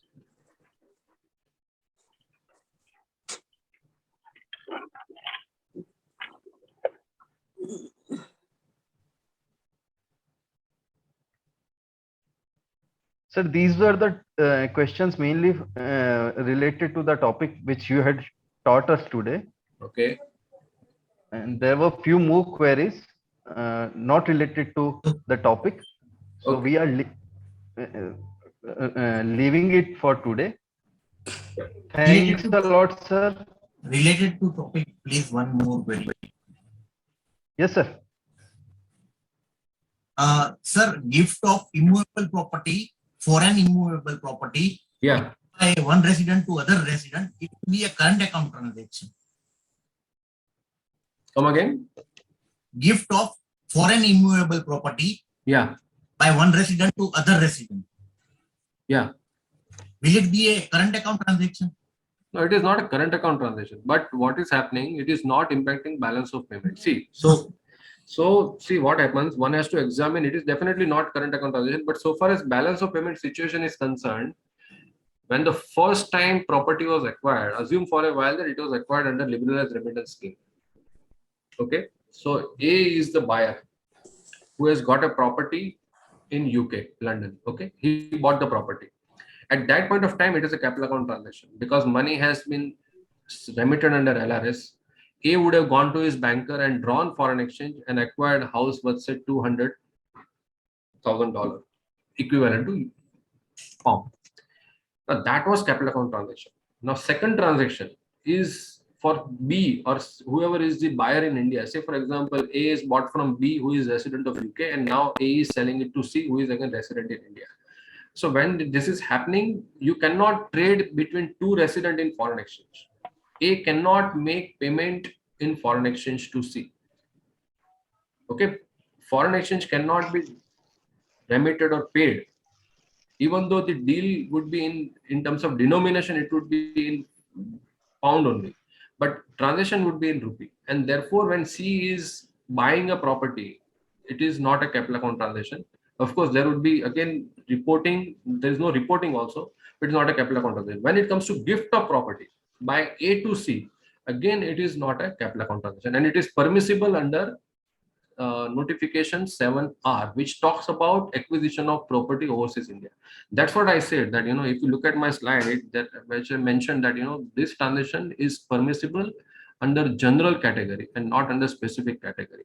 But if it is non-resident which is giving a gift to resident, this would be in the nature of approval. So if you look at gift and inheritance of immovable property, so if donor is a non-resident and recipient is a resident, then it is not covered under general approval. If non-resident is gifting foreign property, If resident is gifting foreign property, subject to this regulation, it is permissible.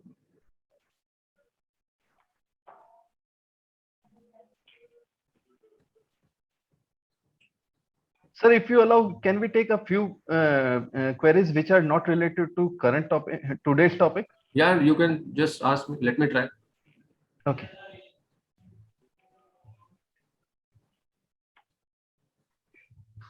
A property bought outside India by a resident through loan outside India. Rent receivable on such property will be adjusted in loan account outside India. What need to be taken care in that case? See, as a resident, you are not allowed to raise foreign currency borrowing except the regulated transaction, which is borrowing and lending in foreign exchange, and mainly it is ECB. So when you are as an individual, you are not allowed to raise foreign currency borrowing. In fact, LLP is also not allowed to raise foreign currency borrowing. So this is not permissible transaction. Acquisition of house is permissible up to a limit of LRS. And if there is a property which is worth, say, $1 million, which is $10 lakh, and if there are 4 in the family, you all can combine your LRS limit of $250,000 and acquire house worth $1 million. But you cannot say that I'm acquiring house worth $2 million, $20 lakh, I'm contributing just $5 lakh, and 15 lakh will be rental spread over a period, liability spread over a period of 10 years. My rental income will be there, which will be appropriated to fund the installment. No, that is a contravention under Fema, because borrowing is a capital account transaction and it is not permissible at all by individuals. Okay, sir.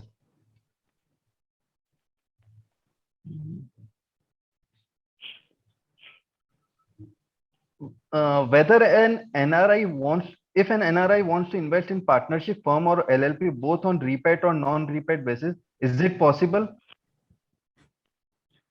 Yeah, so when you are come across the foreign investment or foreign direct investment, this topic will be taken up, or LLP in India is a capital account transaction. When you are investing in LLP, the NRI or OCI has an option to invest both on repatriable as well as non-repatriable basis. If NRI or OCI is investing on a repatriable basis, it becomes a capital account transaction, because on LLP you can invest on repatriable basis, but normal partnership you cannot invest on repatriable basis.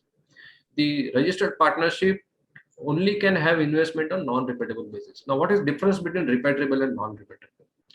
When you say repatriable or non-repatriable investment, repatriable would mean that the company or the owner himself, can remit foreign exchange to the investor, non-resident investor. So, for example, Mr. A is an NRI who has become partner in ABC LLP. Okay. Now, A wants to retire from LLP and his share is acquired by B. So whatever payment which B will have to make, B can go to his banker and say that, look, A had invested this money in LLP on repeatable basis, and therefore I am now his partnership share, I am remitting it back on it, and that will be allowed. But if it is a non-repeatable investment, the repayment by B to A would be in NRO account. That will be a rupee transaction. From NRO account, any NRI can repatriate $1 million, but that is, even though it was investment was non-repeatable, under general category, all balances lying in NRO account can be repatriated every year up to $1 million. So repeatable means the amount of money which was brought in India in foreign exchange. Okay, whatever is the value of asset based on valuation norms can be remitted back directly by the company or the buyer or whoever is the. In case of buyback, it could be even company. And non-repeatable would mean that it is a domestic investment. There is no impact on Fema. So therefore, if money is to be made investment on non-repatriation basis, it is advisable that investment comes out of NRO account of NRI or OCI, so that there is a clear indication that this investment is on a non-repatriation basis, and even the repayment or the transfer of or any income on that will also be credited to NRO account. So one last query I am taking. Yeah. A machinery has been imported, but some part of it was defective. The manufacturer has agreed to reimburse the cost of defective part, which was supposed to be returned, whether it's permitted or not. Yeah, it is a current account transaction because you have bought machinery for $100,000, assume for example, and now some of the parts are bad, so you are getting back $10,000 or $20,000. Only thing, you will have to look at your terms of agreement and then talk to your banker, authorized dealer, that this is the reason. Exchange emails show the genuineness of the transaction, because when money is received back from your supplier, what will be the purpose? You will have to say that, there's a towards defect, whatever, otherwise it should not be regarded as an export of service or something, reimbursement or whatever nature. So talk to your banker, get the exact code under which this will be received in India, and it is a current account transaction. No, definitely it can be received back. Thanks a lot, sir.